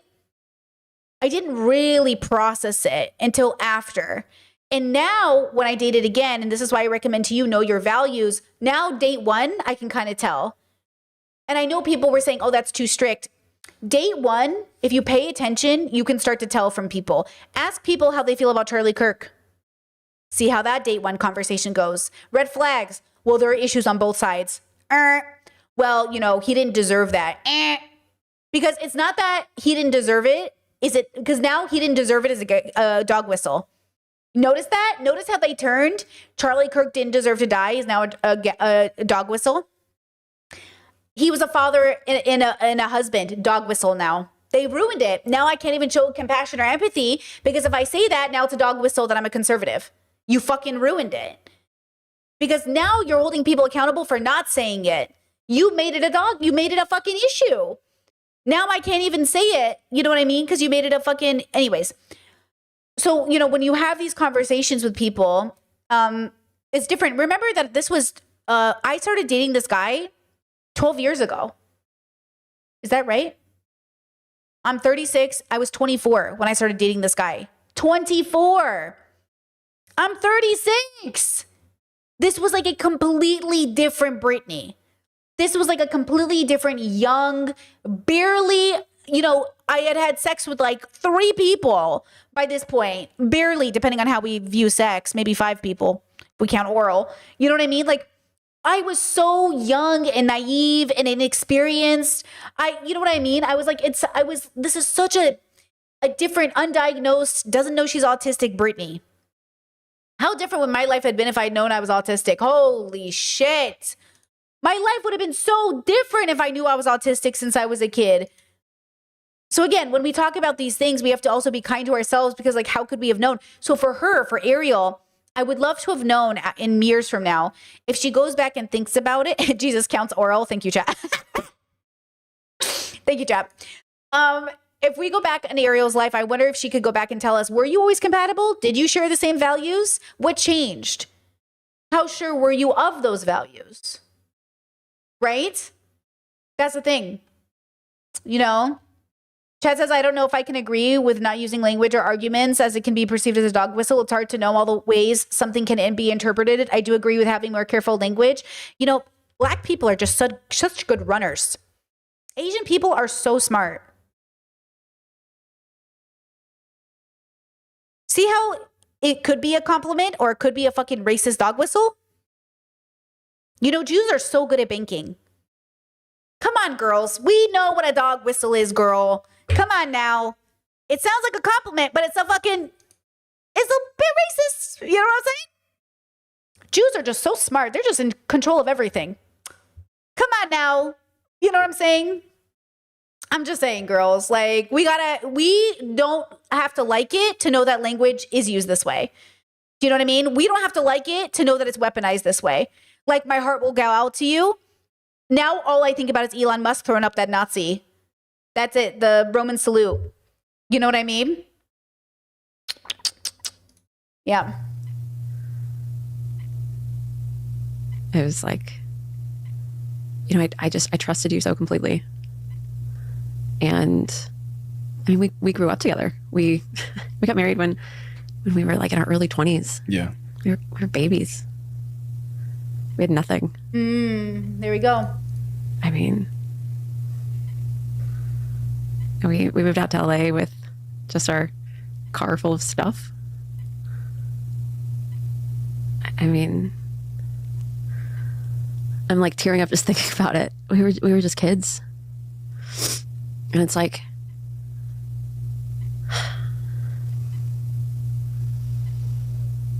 it really was a fantasy. And I just think, how could you do that to me? Like, who are you?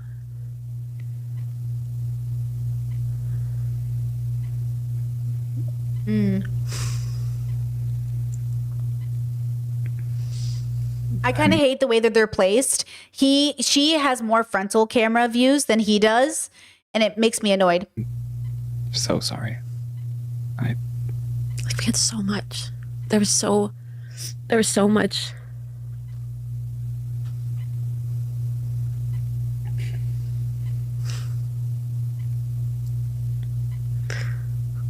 We had so much life left. We still have so much life left. I don't know why I'm praying. I think it's like the loss of that dream that we both had. It felt like that in that time period for me too. What happened?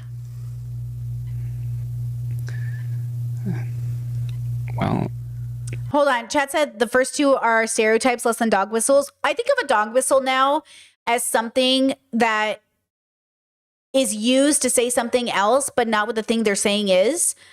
So when white men go, you know what makes black people so good at basketball is they're genetically made that way.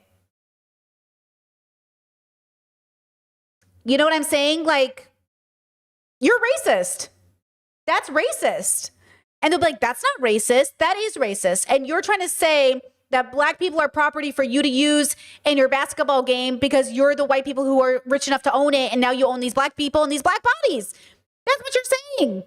Now, you might be a liberal or a closeted coming out of conservatism person who doesn't know that. So you might be a person who goes, oh, black people are just so good at basketball. And it's like, you should deconstruct that belief that black people are good at basketball because they're black, right? Versus like, you should deconstruct that. But then there are people who are using it to be like, what? I'm just saying they're good at basketball. I'm just saying they're good at basketball. The black bodies are good at being used at basketball. That's all I'm saying. You know what I'm saying? So like, again, it's like, that's why dog whistles are so nefarious, because it will take something that could just be like, oh, you need to deconstruct that and twist it into, you know what I'm saying? So like, you have to be careful. That's why people are very like, how are you saying things? Listen, I was able to discern that Miss Rachel saying rest in peace to Charlie Kirk or to his family. No, sorry. She specifically did not say rest in peace to Charlie Kirk. She specifically said his wife and kids. Makes sense for her brand. But when other celebrities did it, I knew it was a red flag. Miss Rachel giving concern makes sense. Other people doing it doesn't make sense for their brands. That's the difference. Like, these are different things. Miss Rachel doing it, that's consistent with her. Random fucking, what's her name? Oh my God. You know who threw me for a fucking loop? Because I knew you, I have been changed for good. Kristen Chenoweth. whatever from Wicked, she fucking threw me for a loop when she was like, oh my God, Charlie Kirk. I'm like, what is this? Yeah, Kristen Chenoweth, she fucking threw me for a loop. I was like, what the fuck are you speaking up for? And then she was like out here making this whole thing. Like, fuck. You know what I mean? Now I gotta assume, you know what I'm saying? Now we gotta assume. You know, Chet says, what may have been dog whistles? Left for a few minutes. What may have been a dog? Everything might be a dog whistle. Get ready, girls. Be paranoid. I'm just kidding. You don't have to be paranoid, but I'm just saying, like, it's okay to be on a date and be like, what do you mean by that? Like, both sides have problems. Like, when I started talking about Palestine initially, I used language, which you guys were so right to be apprehensive of, because I was trying to have a nuanced conversation about philosophy and how men suck. But you're right that, look, I stay away as far hard as I can to not say both sides, because both sides have officially become co-opted as like, don't say that. So this is why I always make the joke, like when people are like, oh, are you pro Hamas? And I always say I would never support a group of men, ever. Because that makes a test, that tells people exactly where I am and confuses the fuck out of conservatives. Because they don't understand how you're pro-Palestine, but like, you know, they don't understand our free Palestine. Like, they don't get it. But like, it makes more sense to the people I'm trying to signal to. Right? So anyways, all of this to say, why did we talk about this? I don't even remember. The same way you can tell she's not healed, Ariel, because the way she talks, like, I'll have to carry this burden and shame for the rest of my life. Yeah, but you won't have to, right? That's only because you're not healed yet, right? I don't remember why we got onto dog whistles watching Ned. But I would just say that, you know, same thing with like, what's the difference between sexism and misogyny? There is a difference, but ultimately it all plays into one and the same. You know what I mean? All right, let's go through this. The dream started to break apart for me, and then rather than being able to talk about it or to confront those feelings, I wanted to, I guess I was too afraid to say how I was actually feeling. And oh, brother. it seemed, I don't know, I chose to deal with it and deal with like feelings that I was experiencing in a way that was really self-destructive and hurtful to you.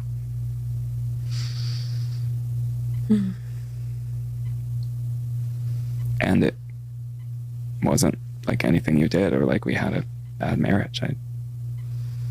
It was about me and choices that I made and just actions that I took that I'll always regret.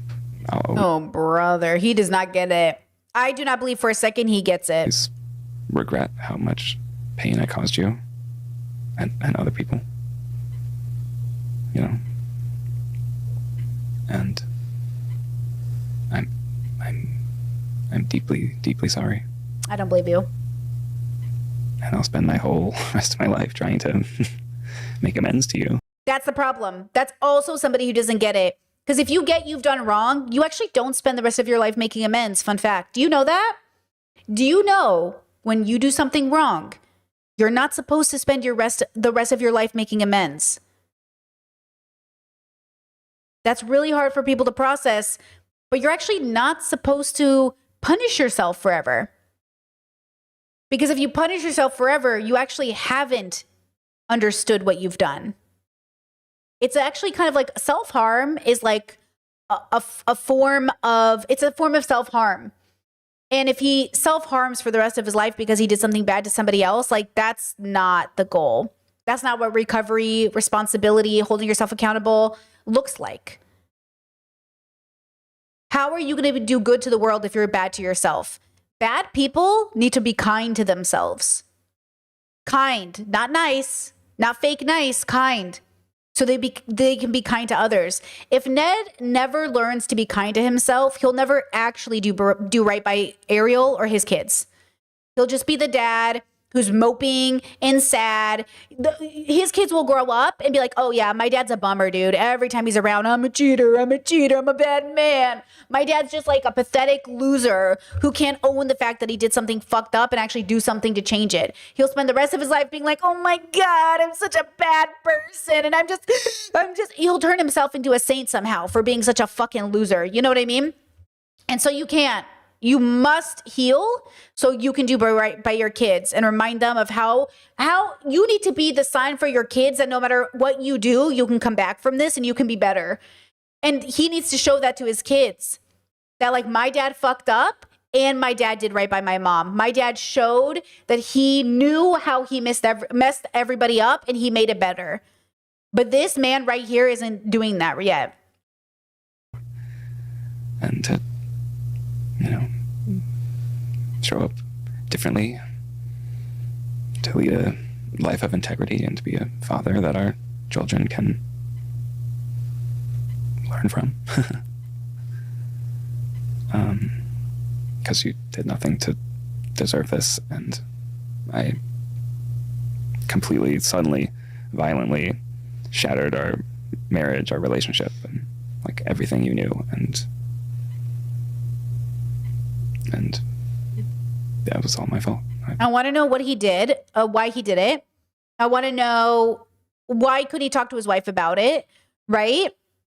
I'm never justifying cheating. If you cannot talk to your partner about intimacy things, that's a conversation about the state of your relationship. This is why I believe in open and honesty and transparency. You don't have to hide anything from me, but you also have to understand that you can't hold me captive either. So, with my ex, it would be like, well, if I told you this, you would leave. Yeah, you're not allowed to keep me hostage. If you tell your partner something and they leave, that's their right. You're not allowed to hide something from your partner so they don't leave you. Right? So that's the part that ends up creating the infidelity. Well, if I tell you, you'll leave me. You aren't allowed to hold people captive. She had the right to leave you. So if he came to her and said, hey, I'm feeling lonely in the relationship. I don't know why I have this urge to like notice other people in a really significant way. Can we talk about it? And she's like, I can't believe you're looking at other women. I'm leaving you. Well, that's her right. She's allowed to leave you for that. Do I recommend she leaves you for that? No, not necessarily. Because I think that is just an opportunity for growth. He hasn't done anything yet. He's noticing his behavior. He's coming to you. This would have been the great preventative work you could have done. This would have been good. This would have been a safe space because we are biological creatures. We are going to find people attractive at the same time we find our partners attractive. It's just about engaging in that attractiveness. What am I going to do to enhance that attractiveness? Am I going to play with fire? Am I going to get burned? Am I going to engage? Or am I going to stop it right away and be like, hey, I don't know why I'm thinking about other people right now. That's so weird. That's unlike me, especially if it's not part of his MO, right? If he hasn't been this way his whole life, though, maybe he has been that way his whole life. Maybe he's always been looking at other people, but he followed the quote script of what he was supposed to do. Maybe he wanted to break up with her 10 years ago and never did because he thought he couldn't get better. Do you know what I'm saying? We don't know. When did he actually, what is happening in the depth of his brain? And listen, Ned's the only person who knows the truth. He's the only person who knows the real truth about why he did anything. He's the only one who knows how long have you been thinking this? Did you even want to get married in the first place? Because guys, how many people are fulfilling the social script, wife, kids, picket fence, and they don't even want to, and they do it every step of the way. And that's why I say, you will never make me do this. You will never make me pick things that I didn't think, at least in my heart of hearts, I really wanted. Listen, I might have had shitty relationships in my 20s, but I stupidly wanted them.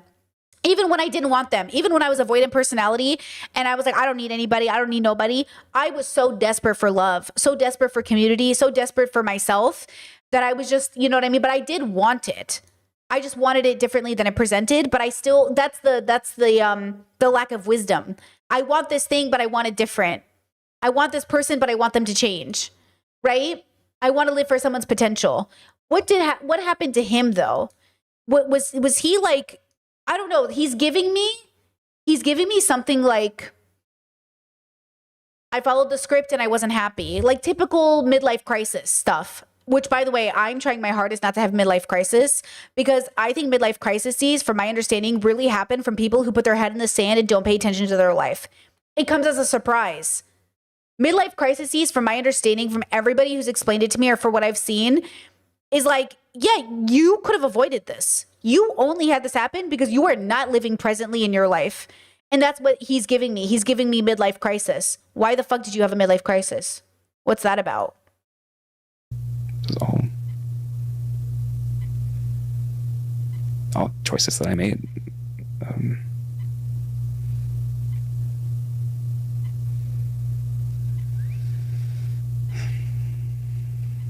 So where do we go from here? I mean, that's kind of how we've been, what we've been working on, I guess, over the last 3 years. We can make new promises to each other as friends, as co-parents. What was the thing that kind of started changing things for you? Maybe just time. Time and, I don't know, courage. And I mentioned making those authentic relationships, like finding those real friends. Oh, And they're like, I don't care that your life is messy. I really like you for who you are. I see your joy. I like every part of you. yeah. And I want to be a part of your life. Like, don't push me away, you know? It was a real moment of kind of discovering who your real, true, authentic friends are, and Yeah. kind of then cherishing that, and those people that you can kind of be completely yourself with, Yeah. Yeah, absolutely. and not just seeing a one-dimensional version of you. Yeah, totally. When did things start to feel a little more safe for you? I think, From my understanding, guys, they're not legally divorced, but they're separated. as I just got more comfortable talking to people about like what happened, and they just seemed to not care, Yeah. you know? Like, it just wasn't a big deal. It is kind of funny. It's like the whole, internet and people making TikToks seem to care so much. And then you meet anyone in real life and it's like everyone has some way to relate to some sort of a cheating story. Just like all the parents at Wes's school, or, they're like, either they don't know or they don't give a flying fuck. They're like, yeah, who cares? They're like, it's one of many scandals. Like, also, it was 3 years ago. Like, get over yourself. Yeah. like that's kind of how I feel. They're like, they're sort of like, Right, because when you're in the Who school cares? environment, like there's a bunch. They're both weird, right? I'm sorry. I don't know them, but they're both weird to me. They're both like lying. I don't know what they're lying about, but they're lying to themselves, lying to me. They're coping so hard right now. This just feels like this was not the time to make this podcast. I don't think she's maliciously lying. I think she's coping. And I think she admitted she's not healed. And so like, it's just like, it's a very weird, this did not need to happen. I did not need to see this, Different types of families and parents, and some people are Nobody together, some cares. people aren't, and I'm sure every marriage or relationship has a story as to how Right. it breaks down. like, it just gives you so much perspective. Yeah. It gives you so much perspective to just be in a group of people where nobody cares. Yeah, And it gives you, honestly, I think that is what gives me the courage to just be like, you know what? It's okay. right. I'm gonna be okay. I'm gonna be okay. I can live in a world where this has happened and people know, and also we've moved on. Yeah. Yeah. Like, I think if I'm hearing her correctly, she was genuinely terrified that like she was going to be the scarlet letter, that like people were going to hate her for being the wife of somebody who cheated on her so publicly. Right. Like it sounds like from the beginning of the podcast till now, there was a real fear that like society would reject her, which should definitely be deconstructed, because you would think that society would embrace you since you were the victim. But we know that victims get blamed. Like she said, what did you do to make Ned cheat? So then she has that narrative of like, should I even come out with my pain as a victim because people are going to turn around on me, which they do. So I think that's what she's mostly saying here, is that like I can still have a life and my friends can still have friends, or my kids can still have friends and I can still have friends, even though I'm the wife of a guy who had this really public and really disgusting affair. Right?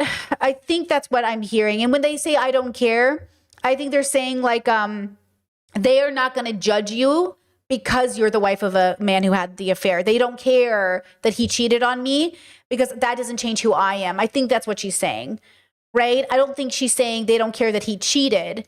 They're saying, but maybe that is what she's saying. Maybe the people in her community are like, yeah, people cheat. Or maybe they're saying, yeah, he cheated on you. We still like you. I don't know. Actually, I don't know now. It could be either. It could be, I could see both. But because she admitted she's still healing, because she says she'll still be angry for the rest of her life, or carry the burden of shame and guilt. I can't remember the words exactly. That tells me we don't know yet. So this feels too preemptive. The podcast should have waited another couple years. It didn't even need to happen, by the way. Like, that's the funny thing is like, this didn't need to happen. But it's interesting that they made the decision to make it happen because they said the world hadn't moved on, but like we did. That's what's so funny. We did move on, but maybe they mean they're hardcore fans. Oh, they're probably talking about the parasocial fans, which we are not, right? So we're like, yeah, dude, we don't care, bro. This happened. Like, this isn't our business. But maybe the fans are making it their business. And that's what they mean. Oh, or maybe it feels like, hey, I'm not going to be able to move on as the guy because our fans won't let us. Yeah, see, look at the chat, in their chat. Do you forgive him for cheating? No, fuck no. We love to see it. No, we don't love to see it. Yeah, my favorite part is like, she hasn't forgiven him. Well, that's not good. That's like, you're basically saying I want to keep her trapped in hating him or hating her life. This video should be titled, Exploiting My Ex-Wife's Trauma to Make Me Feel Relevant Again. That's what it feels like. This feels like he sat her down and said, Ariel, I love you. And I know we're still working on things, but if you don't make this video with me, I'm never going to be able to have my job back as a YouTuber. That's what it feels like. And it feels like she's doing this as a favor to him, and that pisses me off. That's why I hate this video. We're almost done, and I do not feel like she did this for herself yet. I'm waiting. I thought this was going to be for her, but this feels like he's like, hey, my channel with 60,000 subscribers called Rock Bottom with Ned, I'm going to need you to allow me to come back. When she said the internet hasn't moved on, she doesn't mean she means for Ned. Because the internet's probably not going to let him move on in general. He's going to have to get a brand new audience who doesn't know him as Ned the cheater, right? You know? Right. Like, I can go on dates and not have people be whispering about me. She should not be dating. I'm just going to put it out there right now. She's not ready to date. I would not be able to be with somebody who's still this angry about their ex cheating on them. She hasn't forgiven him. I couldn't date somebody who hadn't forgiven, who hadn't moved past, forgiven an ex. I can be with somebody who hasn't forgiven to some extent, maybe some other things, because like not everyone's fully healed when you date them, but you got to be just healed enough. And especially when it comes to an ex, a co-parenting ex, oh girl, I'm going to need you to be less angry. So like maybe dating will help her. But also, I couldn't imagine who's the person that's going to be willing to date a woman who is in this position, probably a fixer. You don't want to date a fixer, you know? But that's probably because my philosophical belief about love and companionship is high compatibility and most people's isn't. Most people will tell her to settle for whoever the next nice guy is who doesn't care that she's damaged goods. But you shouldn't be with somebody who looks at you like damaged goods. I don't know. I just imagine a world where I can just be myself and not have this thing following me around. You know, where I don't have to, like, where maybe we are at a restaurant with our kids and I don't have to feel shame because I'm like, you know, having fun. Right. You know, Sure. where people are Definitely. If she wants to go on dates and have fun and interact with people, go for it, girl. You are not obligated to stay miserable and single because of this man. For sure. If you want to go out, date, have fun, be transparent on those dates, go do that. Right? You don't have to date to get married. You can date just to interact. You should go have sex. Go find somebody to fuck. You know what I mean? Go have somebody to have fun go to the carnival with? What do people go on dates? I don't know. Like, oh, wait. Chat says, I think she means with him. Pause. Like, oh, we are at a restaurant with our Rewinding? kids, and I don't have to feel shame because I'm like, having fun. Okay. Yes, she can do that too. She's allowed to interact with him and to laugh with him again and to not hate him. I want that for her. I want that for her more than anything. I want her to be able to be in a room with Ned and not hate him anymore. Not for his sake, but for hers. And for her kid's sake. Yeah. I want her to feel, I think that's okay. I think that's okay. Right. Where people are like, oh my God, are they back together? Right. Just because I'm like having a joyful time with my kids and It's because other people would get back together, right? So yeah, I hope they don't get back together, and I hope they still manage to treat each other with dignity. my ex-husband. Yeah. Okay. Okay. Is that a crime? Yeah. I love, guys, my favorite divorced couples are the people who co-parent healthy and have a good relationship. There's nothing I like more than people who got divorced, because, getting divorced isn't always the end of the world. Sometimes it's for really good reasons, who are great together and great co-parents. That's the ideal situation. It's just sad when the divorce happens because of an affair or abuse, right? But like, obviously the ideal situation is that they would get along and they just wouldn't be together. To feel joy? Can I live? Can I live? Let them. Let them. Let them. Let them. Yeah. Yeah. Yeah. I mean, we're going to Greece together next week. Right. It's like life is weird sometimes. Like, wait, yes, like we travel together. It's we have a familial relationship. Yeah. Yeah. Yeah. Yeah, as long as they're not, I wouldn't recommend that they have sex or that they are intimate or that they are going on dates alone. But if they're hanging out with the kids, if they're hanging out with stuff, that's okay, right? Wait, did you guys hear something I missed? Did I miss something? You said, here we go. It's for the money. Wait, did I miss something? Are we rewinding? Like, wait, yes, like we travel together. It's For work. For we what? have a familial relationship. Yeah. What do they travel together with the kids? Yeah. Yeah. Yeah. We've like redefined our relationship, not as partners, romantic partners. Yeah. But sort of like, family or Okay, family platonic trips. partners and Sure. pals, if you want to say pals. Okay. I feel the same way, that it was kind of the social communities in school or wherever you are that you kind of just start to feel less alone, Sure. Yeah. where, somebody that's your friend or like another couple that you're friends with just will say like, it was shitty what you did. And also everyone goes through hard times and you move forward the best you can. Yeah, like obviously, like again, in my own family, as long as the person is taking accountability and working on it, they can come over, but they have to be working on it. And if you're not working on it, you can't come over. But if you're working on it, you can come over. And that starts with not getting defensive when people bring up your past and or not letting people bring up your past to punish you. So if they're working on it, that's different. I don't trust him, but I don't have to. He's not in my life. We don't have to trust him. We're not in a relationship with him. Right? So we don't know the true inner workings of everything, right? And so, yeah, I would say that I would never have put this podcast in the public eye because I think I would have valued the privacy of my intimate relationship a lot more. And after everything went public the way it was, because they were so public with their relationship and him being the wife guy, you think they would have learned not to do this in public. Oh, that's what it is. They didn't even learn. He was the wife guy. Their relationship was like part of his shtick. He made his relationship a part of his brand. And then they still can't even make recovery not a part of the brand. That's what's the red flag for me. Yeah. Why are you posting this video?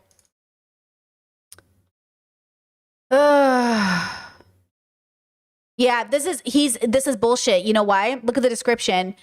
Everyone about Rock Bottom, the podcast, everyone makes mistakes. Some of us really big ones. This isn't a mistake. This isn't a mistake.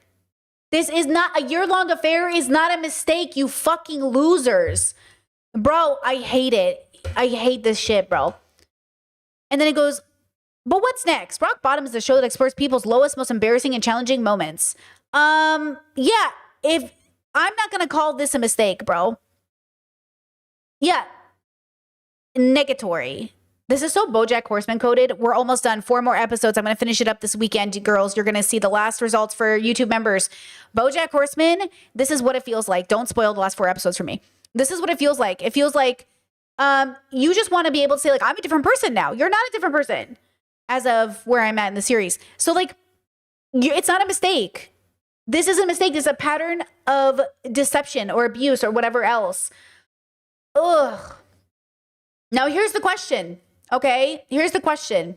Is his wife, because she's been with him for all these years, just like him? Is she also a white woman upholding patriarchy / letting men get away with their actions and calling it a mistake? She did participate in this podcast. She did show up on this podcast. She put her name and brand to the podcast. She came on a podcast where he was, quote, made a mistake.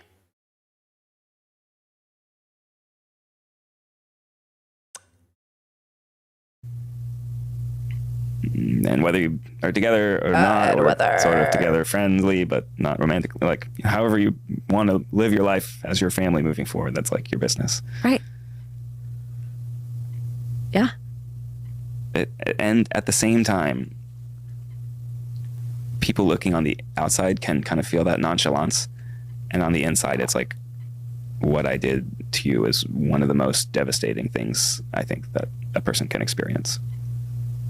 Like I understand why, broadly speaking, these like scandals are such, ignition points, because it's a lot of people can relate to it, and a lot of people feel so much pain around it. Mm-hmm.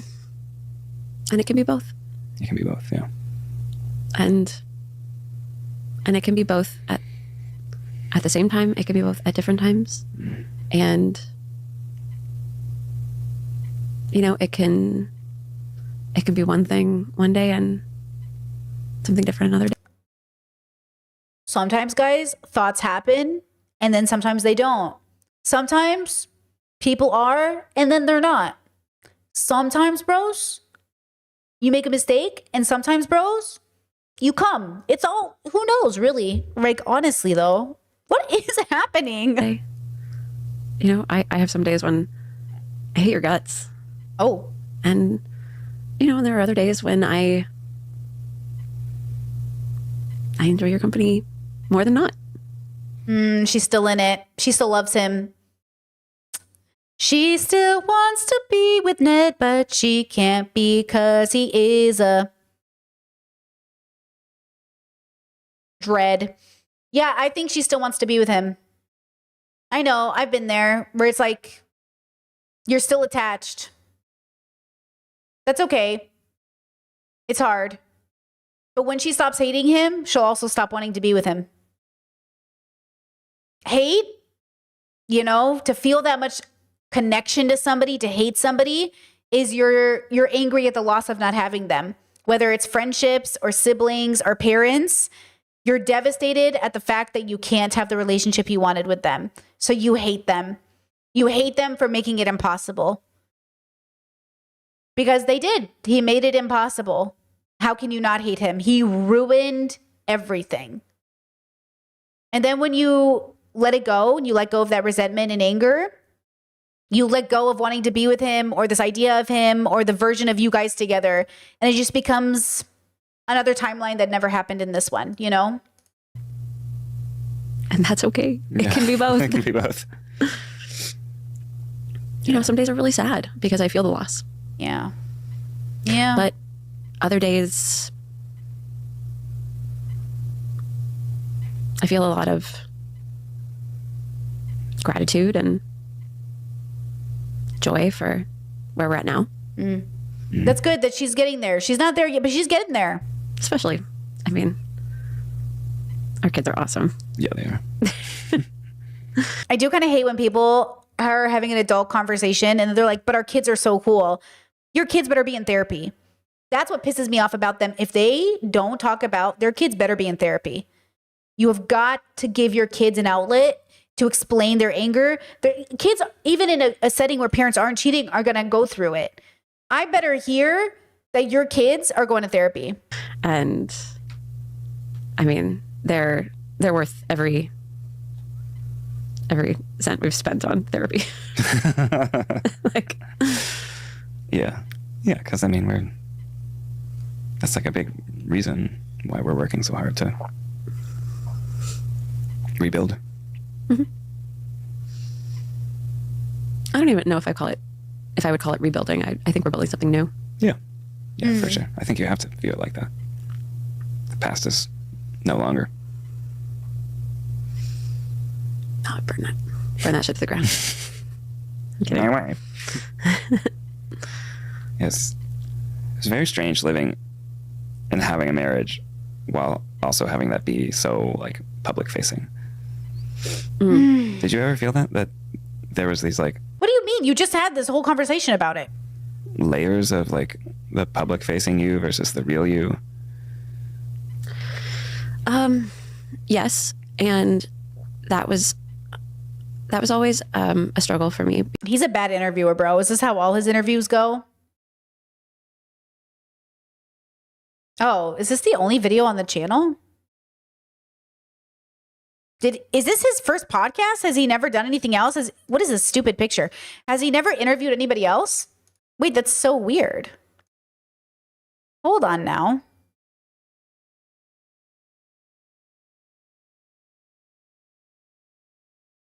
What? Has he not even interviewed other people? Because I felt that's like so much worse. like I wanted to, And yes, the podcast is called Rock Bottom. So stupid. like, I wanted the two to be the same. You know, I always wanted to be one whole person. What a stupid brand. So his whole brand is I'm going to talk to shitty people who've done shitty things. Boo! He's literally trying to reform his whole image by being like, look, I'm not the only one who's a piece of fucking shit. Look at all these other pieces of fucking shit. Boo! And I didn't want to be like an actor Ridiculous. on camera and then another person in my real life. You know, and that's the funny thing about like being a YouTuber or being an influencer is people expect you to be one person Ugh. What a loser, dude. in your real life and on the internet. And then when you're not, then it's like, well, you're lying, you know? But I don't know. What do you think? Well, Who's he gonna have on the first podcast? He's gonna have a second podcast with like what's that guy's name who messaged the teenagers on Twitch? Dr. Disrespect. He's gonna be like, Dr. Disrespect, was it a mistake that you messaged that minor? Who are you gonna have on this podcast? What? This is so stupid. Oh, this is so dumb. it's ironic because at the same time, I think what the internet wants from you is to be a one-dimensional character. How so? Well, you know, if you, Oh, brother. I think, there's, You know, there does come a point in content creation, which I understand. Sometimes you only know how to do this thing and you don't know how to do something else. And you also feel like all these other people get to redeem themselves and nobody ever cares. Like, people still are fans of Howard Stern. He's like the worst person on the planet, or Trump is president. So I get it. You think, well, why should I not get a chance at social media if all these people can come back? Cody Ko's making content like nothing ever happened. You know what I mean? So Ned's thinking, well, the worst thing I did was cheat. I might as well come back to the internet. And look, it's probably going to work, maybe. But also, is Ned lovable enough to build an audience off his own personality? I don't know. Like, at least Trump has charisma, which is not saying much. You know? if you make TikToks as like a certain persona or doing a certain joke, if you deviate from that joke, oftentimes your like engagement will plummet. Like people kind of want to like just see, it's like, oh, it's like you're a stereotype. You're kind of like that person. And I guess I noticed that in my own work. It's like the things that consistently drew people in were adorable family posts or talking about my wife, and then producers lean into that and like craft situations for me. And I don't know, over time it felt super pigeonholed and just like I had to fit. It's called a brand, bro, to appeal to the capitalistic, desire in all of us to like, yeah, have a weird parasocial relationship with what we think is the character of the person. So are you saying you don't love your wife and you're mad that the producers made you a guy who loves his wife? Fill this one like quadrant in a foursome. Chet said I saw people speculating he would have Colleen Ballinger on his podcast. Ned and I both did terrible things, but it's okay because we sing on this ukulele. Wait, let's see. Ned, what's the tune? Well, I don't remember the tune of the thing. What was her station? What was her song? I forgot what it was already. I was trying to make up a random tune, but I don't remember the tune anymore. Oh, it was stuck in my head for so long. That stupid song was stuck in my head for so long, and now I can't even remember it. See how things heal? Yeah. Wait, Toxic Gossip Train. Toxic Gossip Train. Ned and I are gay. Just kidding. They're not. They're worse than. They could never be gay. Being gay is too good for them. Yeah. Oh my God, they are. That would be a crazy like. But you know what's interesting? You know what? Okay, I'm gonna say this out loud. That might not make sense to anybody. But you know how Trisha and Colleen had a podcast together, but it was getting no views and going nowhere. But then Trisha and Tana had a podcast together, and that did something. That's how I feel about the idea of him and Colleen having a podcast together. Do you know what I mean? Is like, is anyone going to watch this? No offense. Like Tana and Trisha makes sense to me as bringing in the views, but how I understand why Tana and Colleen didn't, because no offense to Colleen, her Netflix show sucked. I tried so hard to watch it and I could not. I never liked Colleen, but whatever. And I hated Miranda. I hated that character. I just hated it. But yeah, it's like, is someone going to watch it? Is someone going to watch this? Even this video, all the comments are like, we're only here for Ariel. Like, we hate you. Chat says her chat, not my chat. The fact that she's giving him not a single crumb of relief and awkward moments only shows me more of what an absolute queen we've always known Ariel is. Ariel should just do a podcast solo about you and your interests and passions. We would love it. I mean, maybe, but she did but not really. It could be a bad, it doesn't mean she wants to do it though. Oh, hey, look, I'm live. My own thumbnail showing up. It's clear that 3 years later, Ariel still has a lot of questions and Ned hasn't been adequately transparent or apologetic. I agree with this. Yeah. The chat says the fact that she's learning more things about his cheating now, 3 years later, on an interview where he really should have been interviewed by her. If it's about him hitting rock bottom, ? It's so frustrating to see that even in therapy, Ned can't be bothered to grow up about his selfish teenage mindset. Yeah, I agree. Like, okay, I'm glad people are seeing that she's still in a lot of pain. You know what I mean? Chat says you can tell he knows he shot himself in the foot here. She's thriving. She's healing without him. You can tell by his face, body language, he's threatened by her. And by the fact that she's so gracefully thriving without needing him. He hates that. Proud of Ariel. Okay, it's a little angry of a comment there.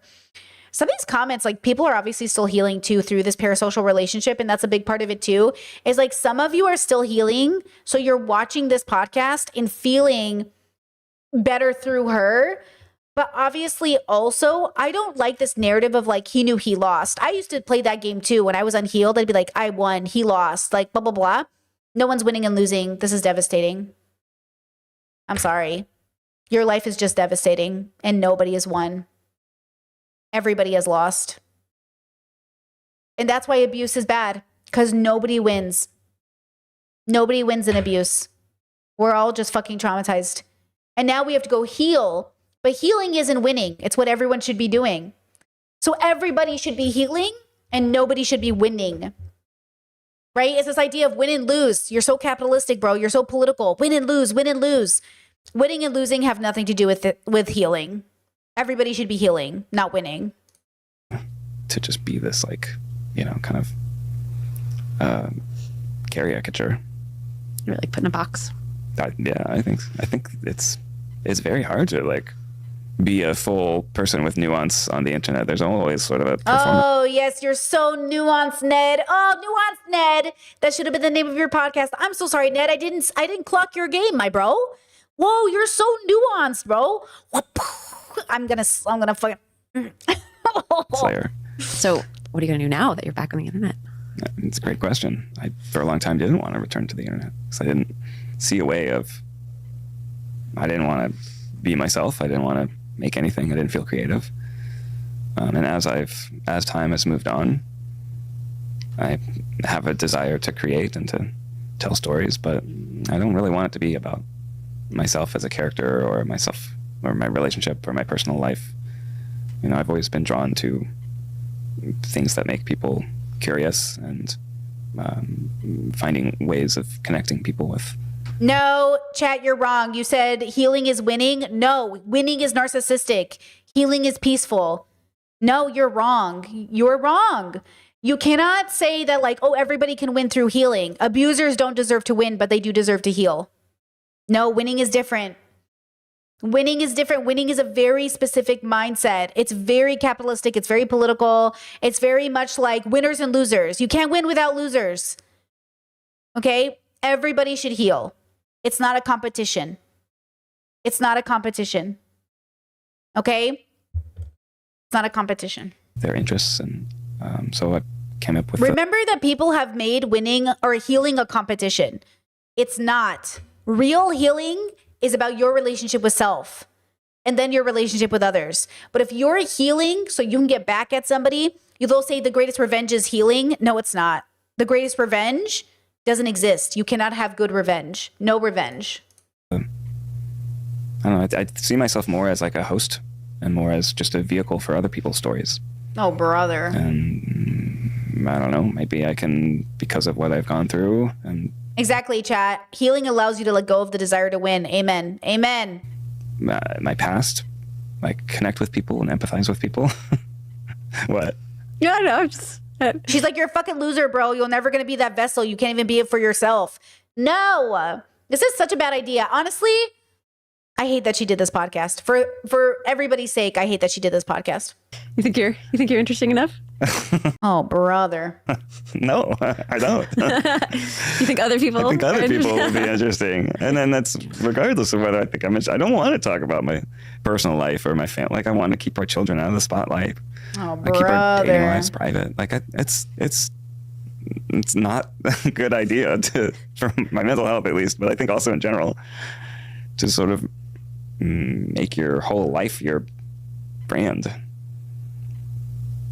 I want to make stuff that helps people learn things. Boo. Make stuff that helps people like empathize with others. Boo. And you know, the idea behind the podcast is to tell stories of other people. I want to tell stories. I want to tell stories about healing. That's what he sounds like to me. And I'm not making fun of him. He doesn't have a medical condition. Okay? I'm not mocking his medical condition. I'm mocking the... I just want to tell stories. I'm such a good man. I'm sorry. He just like, he's doing the whole... I think people who do that literally think they sound sexier. I do. I think men who specifically use the vocal fry to communicate literally think they sound sexy. Because you hear those girls say, oh my God, I love a man with vocal fry. Girl, that's you. That's not me. Thank you. Peace and love, you know? Challenging times and how they overcame them. Hold on, chat. Chat says, why do people think they're in a position to teach others when they haven't learned shit? Because that's all of life. I don't know shit. But I think my brother asked me that once. I was doing BPD content and he said, well, don't you think because you have BPD, you shouldn't be out here making content? So be careful with this idea that people who aren't ready can't do stuff.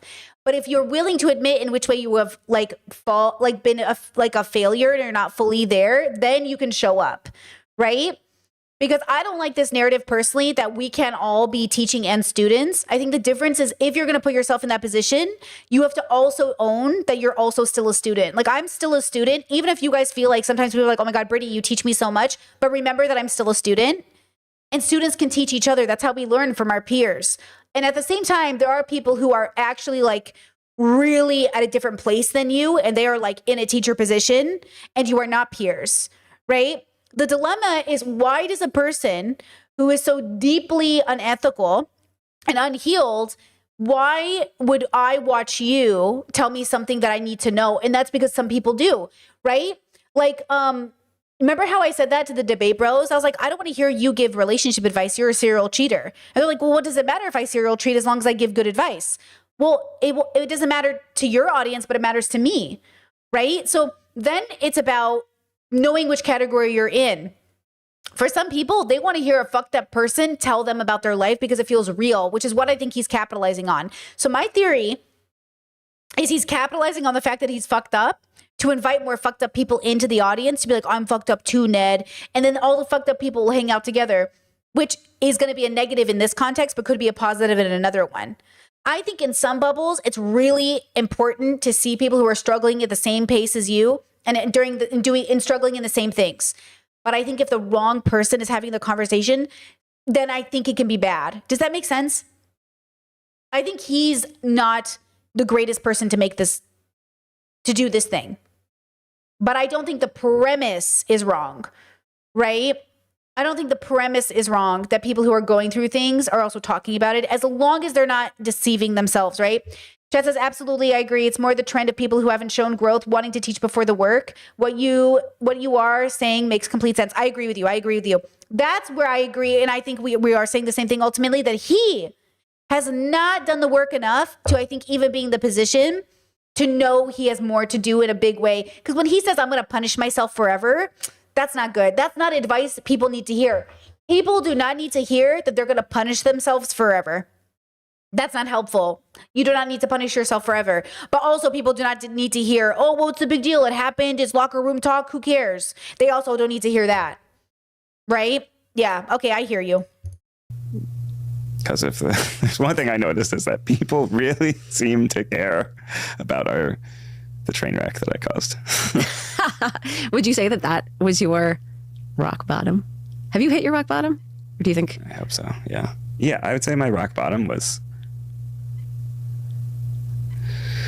It's funny. In the car, there was still a part of me that thought, maybe. Because maybe she wouldn't find out. Maybe you could trick her into thinking it was your sister. Been doing therapy, like we. Had different car. Sorry. about a variety of things. And my rock bottom was, being in a. I think the moment for me is you like sent me a text that night that was like, I don't think we can get past this, and it's just sort of like my whole world crashed. I was like, oh. Right. So what I did wasn't like in our boundaries or in any sort of like what I did was unforgivable, and there's no hope. And I don't think I slept that night. I remember writing you a long letter, and it was ironic. That weekend I was at a wedding, and they like played our wedding song as their dance. It was like black tie. Everyone's very fancy. I was just like stepping away to cry every 20 minutes. She really is smiling right now, which has got me gagged. She really does have a nervous smile. That's so funny. I assume that's why she's smiling. He does not. I don't believe him. I don't believe for a second that he understands what he did. I don't think he gets it. I think he's definitely like feeling a lot. I think he's definitely punishing himself, but I don't think he gets it. He's not exhibiting any intellectual, introspective, anything. Like I'm not getting anything from this conversation that he really knows. Do you know what? Oh my God. I can't believe it. I can't believe how do you know what I'm saying, girls? 3 years and absolutely no progress was made. Well, not in terms of his introspection. Maybe progress has been made for her, but like, I cannot believe it. Wow. Oh man, that's crazy actually. Chad says, do you think Christian culture kind of feeds into this internal suffering concept? Well, Christian culture does two things. One, it feeds into this idea that you will always suffer. And two, it tells you any sin you commit, God has forgiven. So it's like this weird, like, oh, I'm going to suffer forever, but also I'm good because God said I am. And it's like a really weird conundrum of like, well, God forgives all sins, so why can't he forgive your sins? But also you should feel guilty for it. It's all very confusing. Chad says, what would be your advice for a Ned? Well, Well, definitely don't get on the internet. And if you're going to get on the internet, do it in a completely different capacity. That's for sure. You have to really understand why you did what you did. You have to really understand it. I don't even understand it. I have no idea what he did, and I don't think he knows, and I don't think she knows. So first start there. Who are you, and what led you to having this year-long affair? And same thing for that lady he cheated with who was also engaged. What led you to making this decision? Deconstruct it down to its core. And you might not know for a very long time, but until we find that out, I have nowhere to go from here. We don't even know why you did it. I don't know why you did it. And it's never for the simple answers of like, I'm just selfish, I guess. Like, no, like that's not enough. Lots of people are selfish and they never do this thing. Why did you do this thing? Why did for a year you do this thing? Oh, I was just stupid and I wasn't thinking about my kids. No, I mean, obviously yes, but no, that's the surface level answer. Why did you do this thing? Chet says, imagine he brings her on the podcast next. Yo. So we had an affair for a year. How's your ex-fiance holding up? That'd be horrible, right?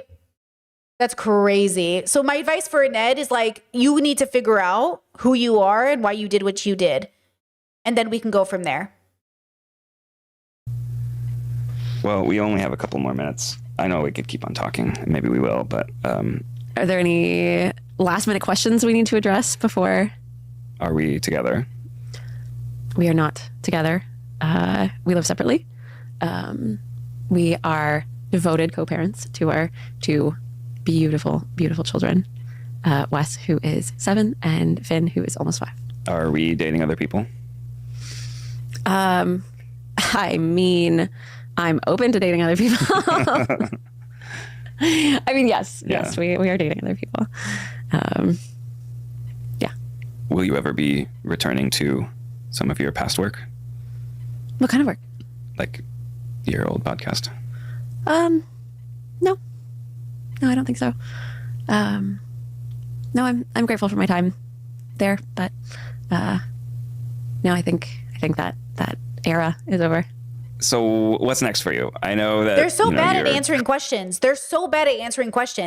Actually, I've decided not to come back to the internet. I think after much contemplation, talking to my therapist, talking to my kids, I just realized it's not for me, but I'm so glad for the time that I've had and I'm so grateful. What is this? Why can't they answer a question to save their life? Oh yeah. Ooh, I can't believe like they're acting like you didn't see this question coming. And not only that, like who's this podcast for? If it's for your viewers, talk to your viewers. If it's for you guys, talk to each other. Like, this podcast was such a bad idea. It's so weird. Yeah, very vague and surface level. Holy shit, it's so shallow. They're not even in the kiddie pool yet. It's like, this was the most shallow conversation I've ever heard in my life. And God forbid you guys are living your life and this is how you talk to people. If somebody made me sit through a conversation this shallow, I would have killed myself by the end of it with peace and love in a very dignified way.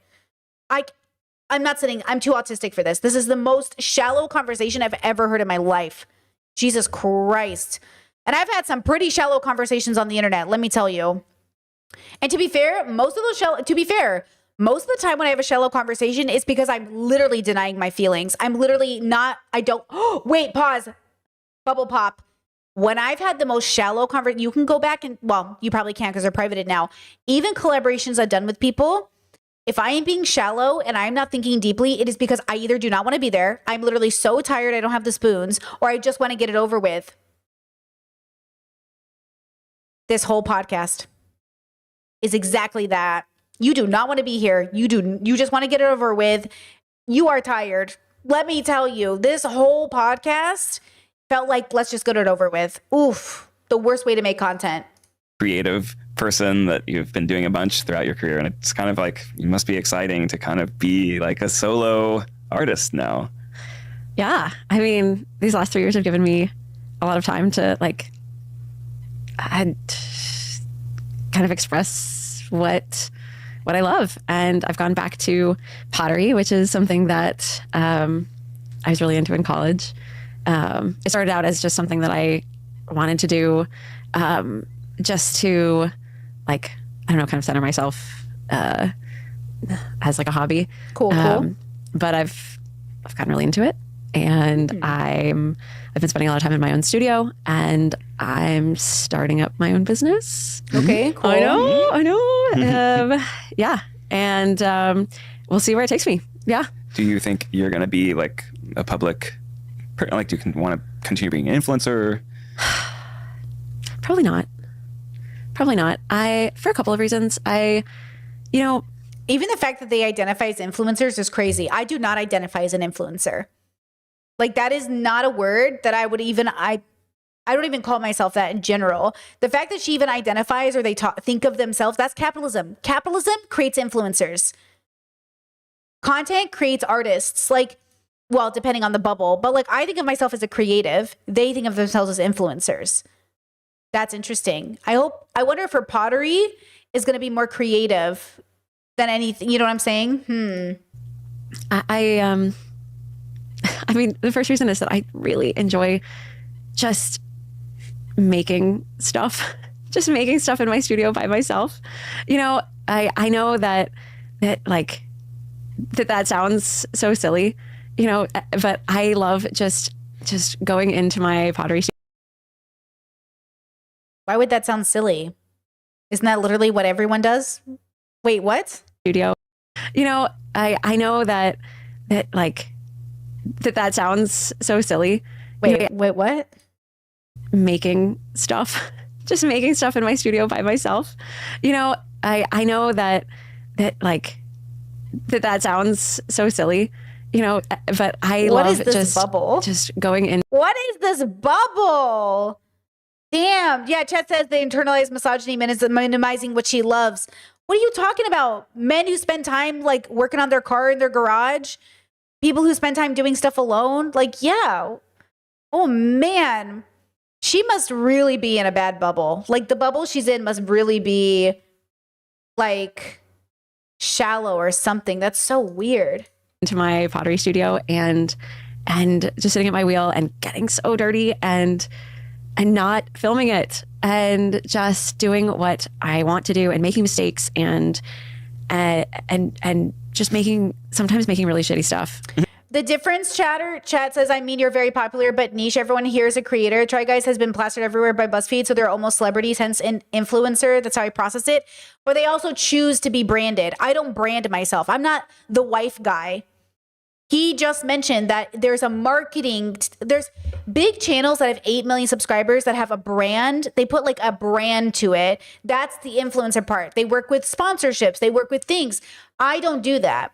Right? Because like at the end of the day, I'm not good at it. It would feel so fake if I was like, welcome to my show, guys. In today's episode, like I'm not that girly and I'm not talking bad about it, but that is the key difference. Is like, you have to decide what kind of business you have. That's why this was so bad for their brand, because it was bad for the brand of being the wife guy.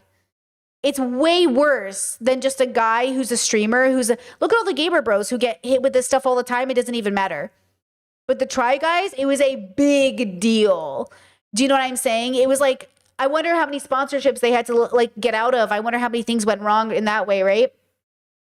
But I think that that's the trap of this bubble, is like, you can never be something different. He felt suffocated in the brand, but most of us don't have to feel that way. You know how many times I've redone my vibe on the internet? I don't feel trapped by the brand, but that's because I have nothing writing on it. They have employees, they have a company. He had an affair with a producer. Like, it's a different kind of trap, right? It's like, Guy Fieri can never dye his hair. Otherwise we won't know what he looks like. It's like, yeah, that's the brand. The brand is like, I can never have a different hairdo. Imagine having a brand where you can't change your hair. That's hard, but it's a thing. Yeah, it's a thing that some people are literally like, that's my brand, And not having to tell anyone about it, Mm-hmm.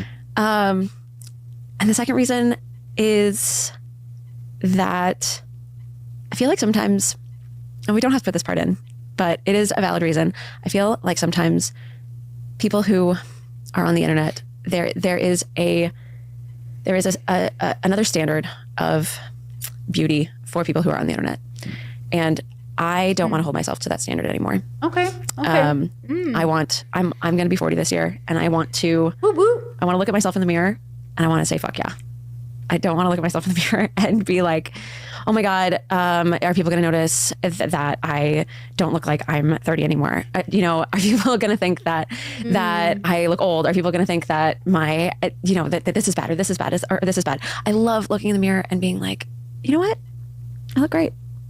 You know, like good enough is good enough. It's a refreshing place to be. Huh? It's so great. It's so great to be like, I look awesome. You know? Yeah. Yeah, she sounds like a person who probably grew up like very insecure and very like people pleaser, and she's probably for the first time in her life really doing something for her, which is so important to learn. And I'm so glad 40 is going to be such a game changer for her. I'm stoked for her. And I think that she probably got married young and they didn't know each other yet, they know themselves yet. And yeah, she's probably having a huge bubble pop. I really hope she fully pops the bubble and really immerses herself in a new level of understanding. I really hope her 40s are great. I don't want to look in the mirror and be like, I don't look good enough. I don't love that place. True.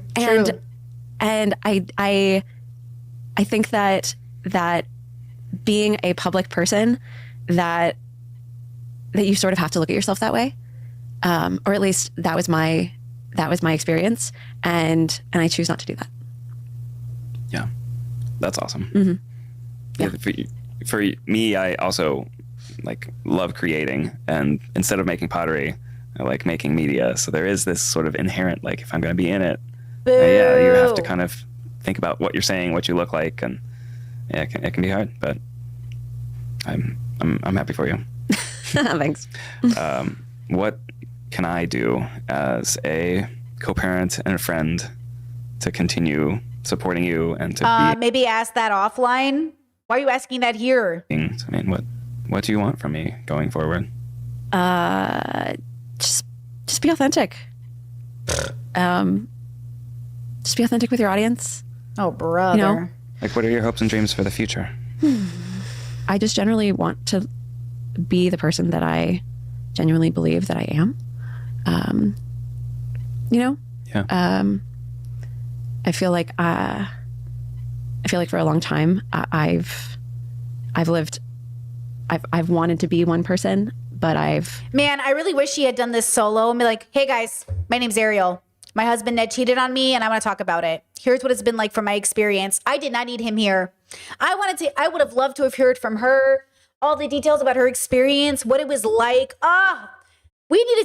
She should have had a woman in this room with her doing it. He should have been not here. You know what I'm saying? Ugh, he's ruining the experience. There's so many questions that I think like could have been answered, you know? Aliens, thank you so much for the super chat, girl. Oh my God, thank you so much. Says, grateful for you all. Love learning and growing with you guys. Same, huh?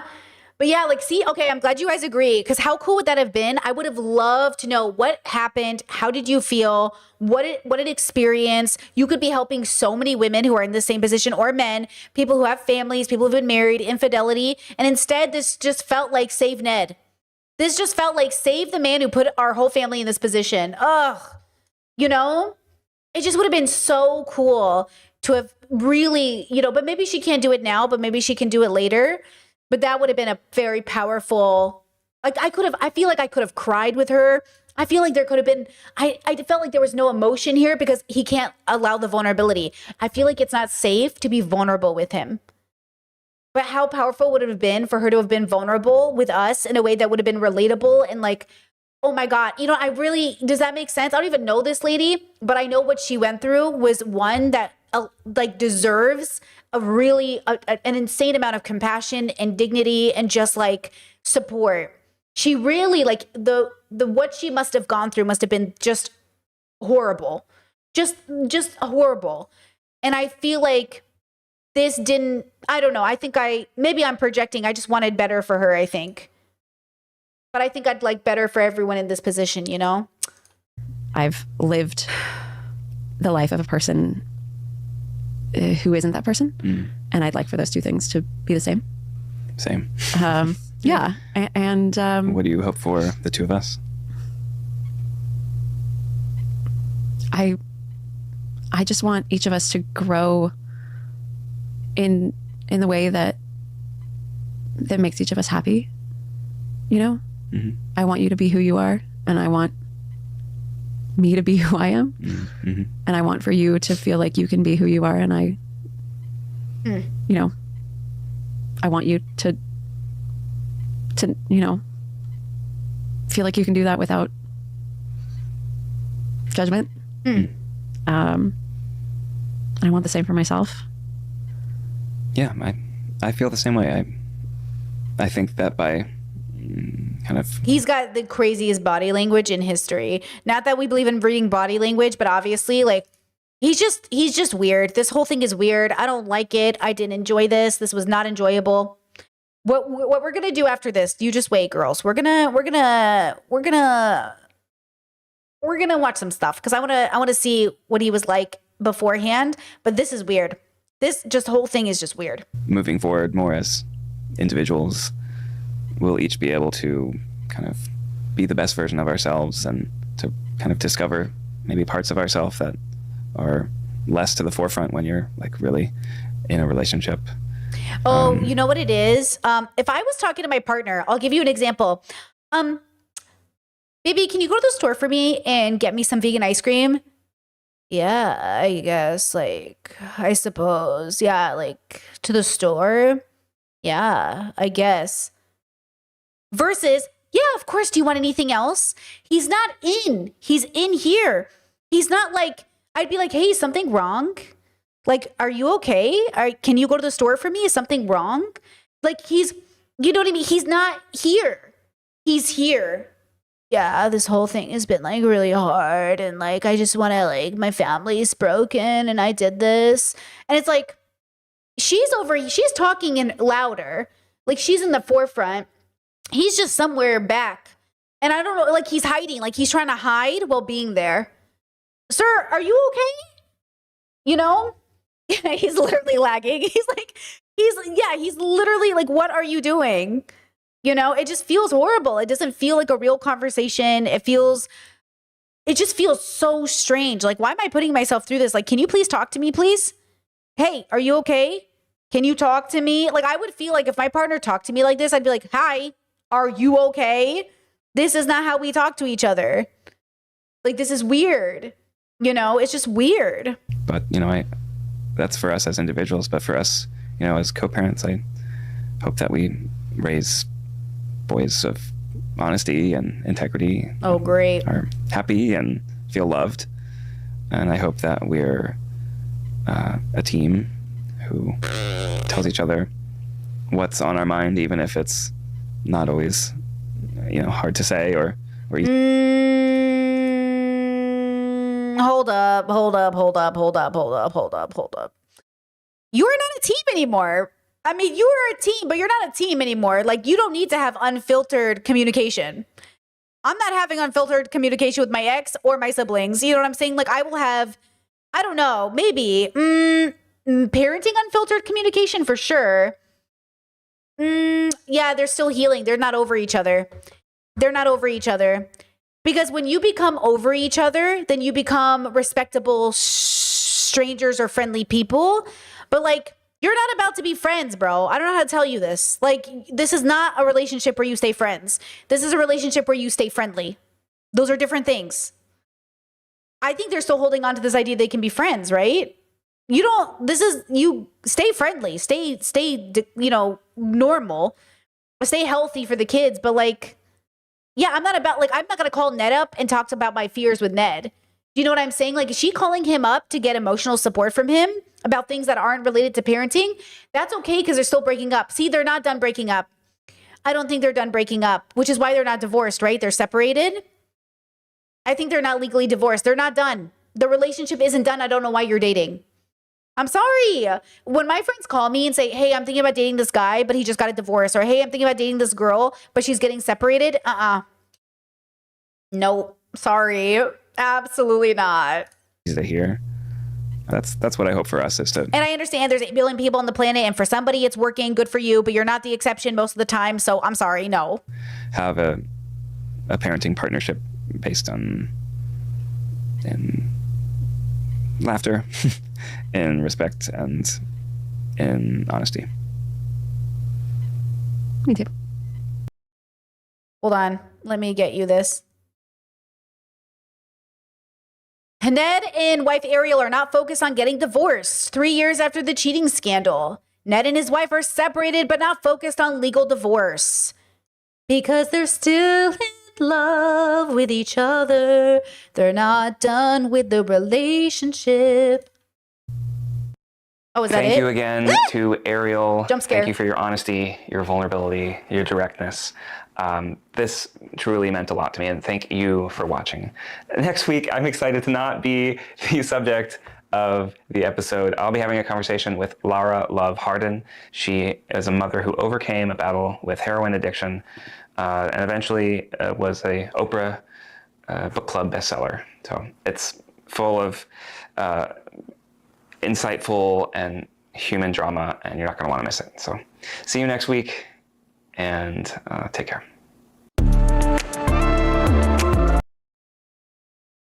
What is this branding? What is this branding?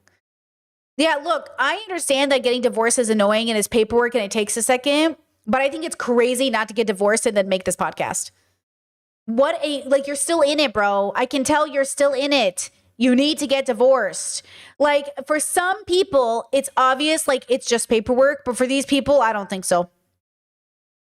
You know, I don't think so. Oh, man, we did it, though. Okay, hold on. Now I want to do this.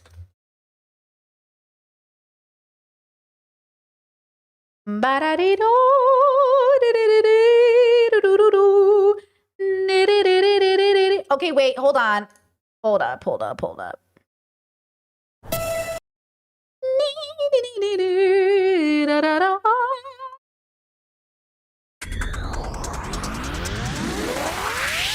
Hi, I'm Keith. I'm Ned. I'm Zach. I'm Eugene. And we're the Try Guys. We're back, baby, and welcome to our brand new channel. The four of us have been hard at work building an independent production company together. On this channel, we're more than just trying things. We're creating more of the awesome new content you know and love. We're exploring new, exciting projects that'll blow your mind. We're evolving into the season production tour de force, and we're still gonna get totally naked.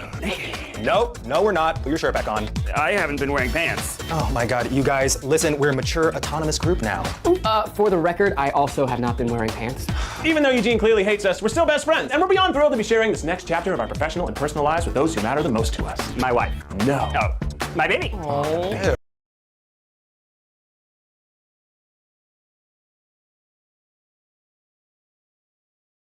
But no, lives with those who matter the most to us. My wife. No. Oh, my baby.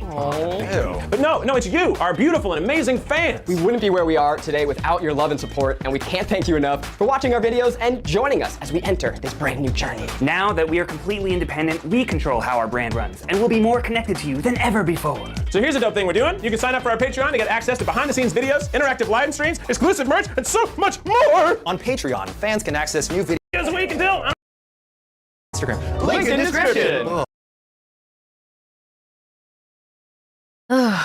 Fuck me, bro. Okay, they're gonna take down my stream. We're done. All right, they're warning me that they're gonna take down my stream. Uh-oh. I'm still here, right? Okay. So anyways, hold on. When was that video? Hold up. Hold on, let me check when that video happened, because now I'm curious. Right, guys. Tonzo, No, stop! Stop! They're gonna get me in trouble. I'm gonna get in trouble. I'm gonna get in trouble. No. Shh. This was 7 years ago. Okay, don't stop my stream, YouTube. Copyright, all that stuff. Okay, so we did it. Interesting.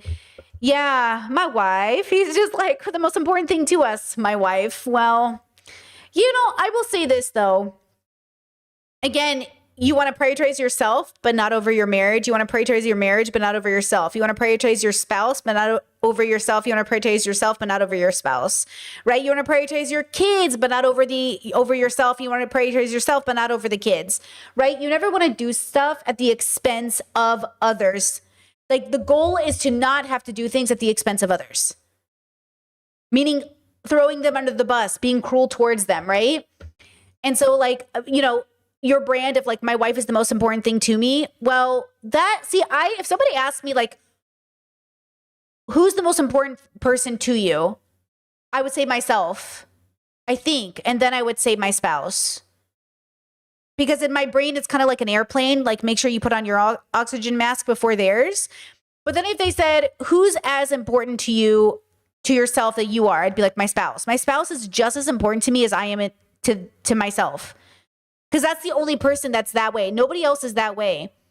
Like, the way I feel about my spouse is like kind of the way I feel about myself. But if my spouse abused me, I would treat my spouse the same way I would treat myself if I was abusing myself. I would be like, absolutely not okay. Right? Like, you're not allowed to abuse me and I'm not allowed to abuse myself. So there's something like you have to philosophically like decide what you think love is. Like, some people say, well, love is getting along with somebody.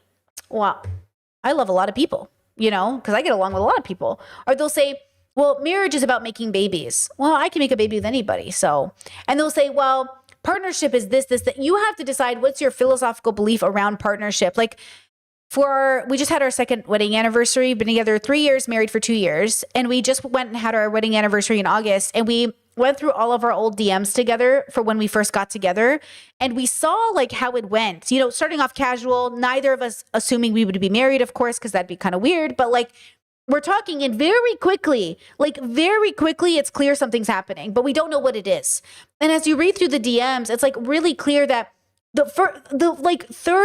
fourth or fifth message, I think the third message I sent my partner was like straight to like deep conversation. Like, what's your relationship with like XYZ? Like right away. And right away they're answering. We're not even hesitating. But it's very matter of fact. It's very philosophical. It's not too personal. It's not oversharing, but it's definitely like private, but it's not codependency.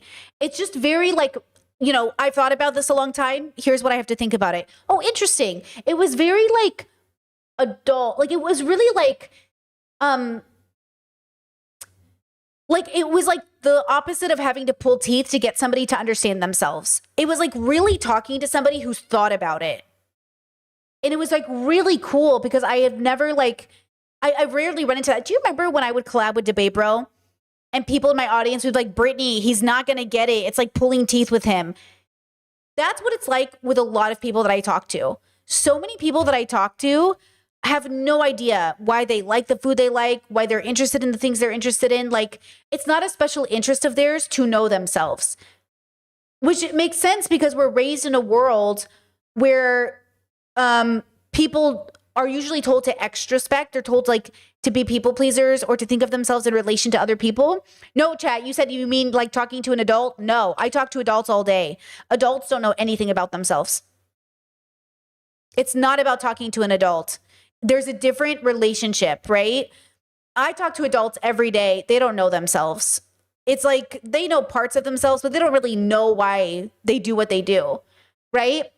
It's like when you're talking to somebody, and it's not just this, by the way, this thing about my partner isn't the reason we got married. It was just one of the requirements that also was a part of another list of requirements, right? So it's a very specific thing. It's like they have an understanding of them. They are introspective enough to communicate to me without lying to me. That is different. That is a very different thing. Yeah, they not only see you, they see themselves, which allows you to see them better. Exactly. Yeah, it allows them to see you better. Exactly. There's like a real understanding of self. Like Ned doesn't have that. This whole podcast, neither Ned nor Ariel gave me any indication that they knew themselves very well. Right? Like they didn't say anything the whole time. 1 hour of a podcast and not one thing was said. Like nothing was said. And that's not a testament to how bad they are. It's a testament to how little we think about why we do things. I didn't learn one thing about these people. I don't know anything about them. She likes pottery. Why? When did she start it? What was it like? Why do you do it? How much do you know about pottery? Do you like what? I don't know anything about it. Oh, you have kids. Why do you have kids? What's that like? Your parents? What's that like? There's nothing. They're my age, but they don't talk like me either. They're from a completely different bubble. Notice we're in the same age group and we are nothing alike. We are not doing the same things. We're not having the same conversations. Their language is so different from our language, right? It was just so shallow, but like innocently shallow, you know?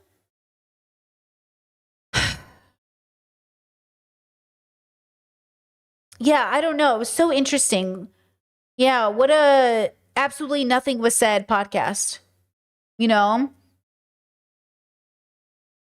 Yeah, very interesting either way. I'm glad we went over it, and I wish her specifically like nothing but the best in health and happiness and joy, and I wish him nothing but accountability and taking responsibility for what he did and learning to show up as a good person in the world so his boys have somebody to look up to for sure.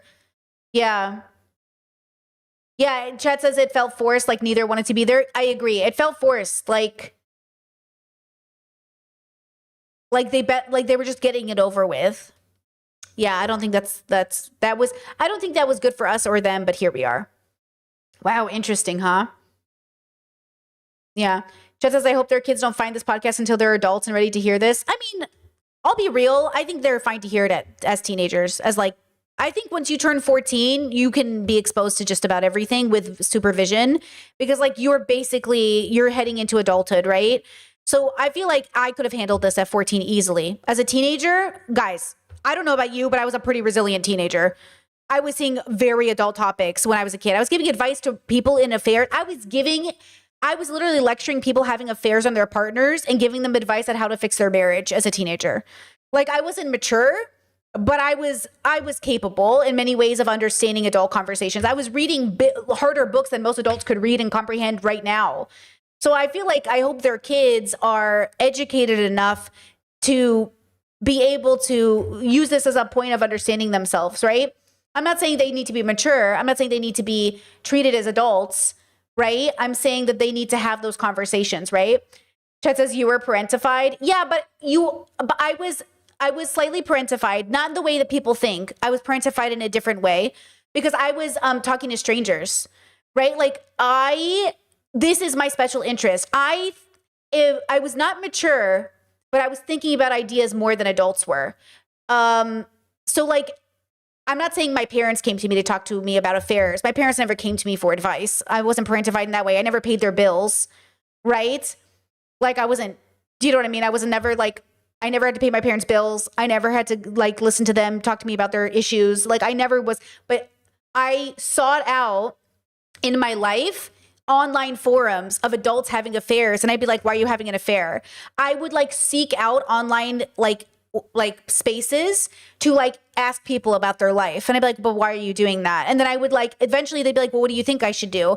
They'd be like, how old are you? You sound so wise. I'm like, I'm 14, stupid. What a loser, bro. You're literally talking to a teenager. I'd be like, you're so dumb, bro. You're literally talking to a high schooler. I was so mean. I was so mean to them, but that was my special interest. My special interest was like, hey, what are you doing that for? I don't get it. And they'd be like, oh, this is why it's happening. Hello, A-sex location, anybody? But that doesn't mean I was mature. I was still a teenager. So I wasn't even the adult in the room. How they're so stupid. A 14-year-old is smarter than you. God damn, we're fucked, bro. We're cooked. Do you know what I mean? We're cooked. And I know this is a universal experience for a lot of us. A lot of us lived on those online forums. And a lot of us were like, hey, are you like old, bro? That's why I say like, watch what your kids are doing. But also, man, nothing I loved more than lecturing adults, though. Nothing made me feel like better as a 14-year-old than being like, you're so dumb, bro. I'm a teenager. You're so pathetic. Anyways, I did not respect these adults, bro. You asked me why I have a issue with authority, bro. Hello? That's crazy. Just insane. But that's, yeah. So anyway, so these people are heading into their 40s. Okay. They're 40 basically. It's like Ethan Klein. Like, this is who you want to be at 40. Like, I don't want to be this at 40. That's why I'm preparing now. See how we do things for future us? You know what I mean? It's like, girl, that's crazy. Anyways, remember, start thinking now, what can I do for me in 10 years that I'm really going to be grateful I started? Or what am I going to do in order to prepare for my 40th? Because I got to prepare. I got to start now. That's why I'm doing it out loud with you guys so you know what's happening. Because it's going to be weird if I just show up on stream one day and I completely change everything. You know what I mean? But no, I'm doing it out loud. I'm like, yeah, I can't be Ethan Klein at 40. I can't be Trump at 80. I got to be better. You know, I got to do something better than this with my life. How am I going to show up at work, especially since this is my job? How am I going to show up at work and be better? Which Ned was obviously not asking himself when he was fucking his producer. He never asked himself, how can I be better at work today? Hello? Crazy. And you know what? It's not even a testament to me being 14 and wise. That's okay. This is what I hate about adults is they'll be like, oh my God, you were so wise at 14. No, you were stupid. You were stupid. What I knew at 14, you should have known at 35. You're stupid. I am not wise. You are stupid. That's the lesson there. See, oh, Brittany was so wise as it. I was not. And that's what's so annoying. Is I was still 14. I was still trying to figure out my life. Just because I knew cheating was wrong did not make me wise. It makes you stupid. Like, yo, that's what I'm saying. Everyone's like, oh my God, like that's why I hate being a kid, especially being told, oh my God, you were so wise as a kid. You were so smart as a kid. You were just stupid, bro. And that's why I had a complex growing up where I was like, am I really smart and everyone's stupid? No, I think I'm as smart as I should be at this age. And you're just stupid for your age. But I think I'm like everybody else in my age group who's supposed to be hitting these milestones, even though I'm a late bloomer at the same time. It's all very confusing. This is the most autistic rant I've ever done yet. But yeah, I just like, it's like, oh, she's so mature for her age and that's why I'm dating her. She's 19, bro. How mature can she be? And you're 50. Shouldn't you be more, you know what I'm saying? What are we talking about? Ugh, I just hate it. I don't like it. It feels like that can't be right. It should not be right that you feel that way about a kid, given the context that you're not the kid. Like, I don't know. Anyways, okay, we did it. Hey, just like as we go out for this weekend, guys, let's remember to take care of ourselves. Remember to love ourselves. If you're feeling angry at the world, transform that to feeling angry for the world and do right by somebody today, even if it's yourself. Feed yourself, clothe yourself, do it for somebody else if you can. Just do something good. Okay, if you feel angry, turn it into something, you know, hopefully good, you know, in some capacity. But just remember that I know the world feels insane, and this really felt like a reprieve to me today. Just covering Ned's affair felt better than anything I've been covering for the last week. And I felt it this week. I felt it with thousands of comments, death threats, the whole thing, you know, people being put on lists, radio hosts, or I'm sorry, late night show hosts being canceled. All this stuff is just like, pause, take a breath, take a breather, take a break, and then come back. So let's do that this weekend. If you guys want, over on the Discord, we're going over The Good Place episode by episode to discuss its philosophical themes. We have an episode or an event coming out this Sunday, and then we'll reconvene again in October to finish out the season 1. That's been a lot of fun. We had a great time last time. Come join us over on the Discord if you want. 18 plus, because we keep our community safe by not engaging with teenagers. Not that there's any in my audience, but there you go. Otherwise, BoJack Horseman will also be coming out this week, and I'll be finishing it officially. 6 seasons. We did it. And then coming back on Monday or Tuesday. I can't decide. I think Tuesday we'll go over BoJack Horseman. Probably, because I'll be done with the series, and I'm going to finally watch content on it. I've never watched content on BoJack Horseman. So we're going to do it. We're going to go over video essays and conversations and stuff like, I'm so excited. Okay. Where can you find the Discord? Over on Patreon. I'll grab you guys the link on Patreon. Brittany Simon. You can find it here. I linked it over in the chat. Thank you guys so much. Come check us out. Even if you just stay for a month or so, we have a great community there. Remember, we are progressive. We are deconstructing. We are trying to be, we're trying to learn about ourselves more. And there are rules and boundaries, so please check that out as you join the Discord. Okay, we try to keep the community safe. Think of it as a coffee shop. Treat my Discord like a coffee shop. Okay, be appropriate socially in the Discord like you would at a coffee shop, right? Chess says, what time do you typically meet on Sundays for Discord? Usually it's 11 a.m. Pacific, 2 p.m. Eastern, and 8 p.m. or 9 p.m., depending on the day, European time. So it just depends. Discord will tell you. It will automatically change the time for you. So it just depends on where you are, but normally around that time we meet up. Yeah. If you can make it, great. We'd love to see you there for sure. Chad says, I know you don't record stuff for the Discord. What time do you typically meet? Yeah, I hope that answered that question. We don't record stuff on the Discord. We don't record our events. We don't encourage recording. We ask that you don't do that. You will be banned. It's just a space to come, like a coffee shop, like I said. Come for the week, leave. Very casual, very good third space, especially for this winter coming up. Okay, with that said, have a good weekend, and I'll see you on Monday. Bye-bye, bye-bye, bye-bye.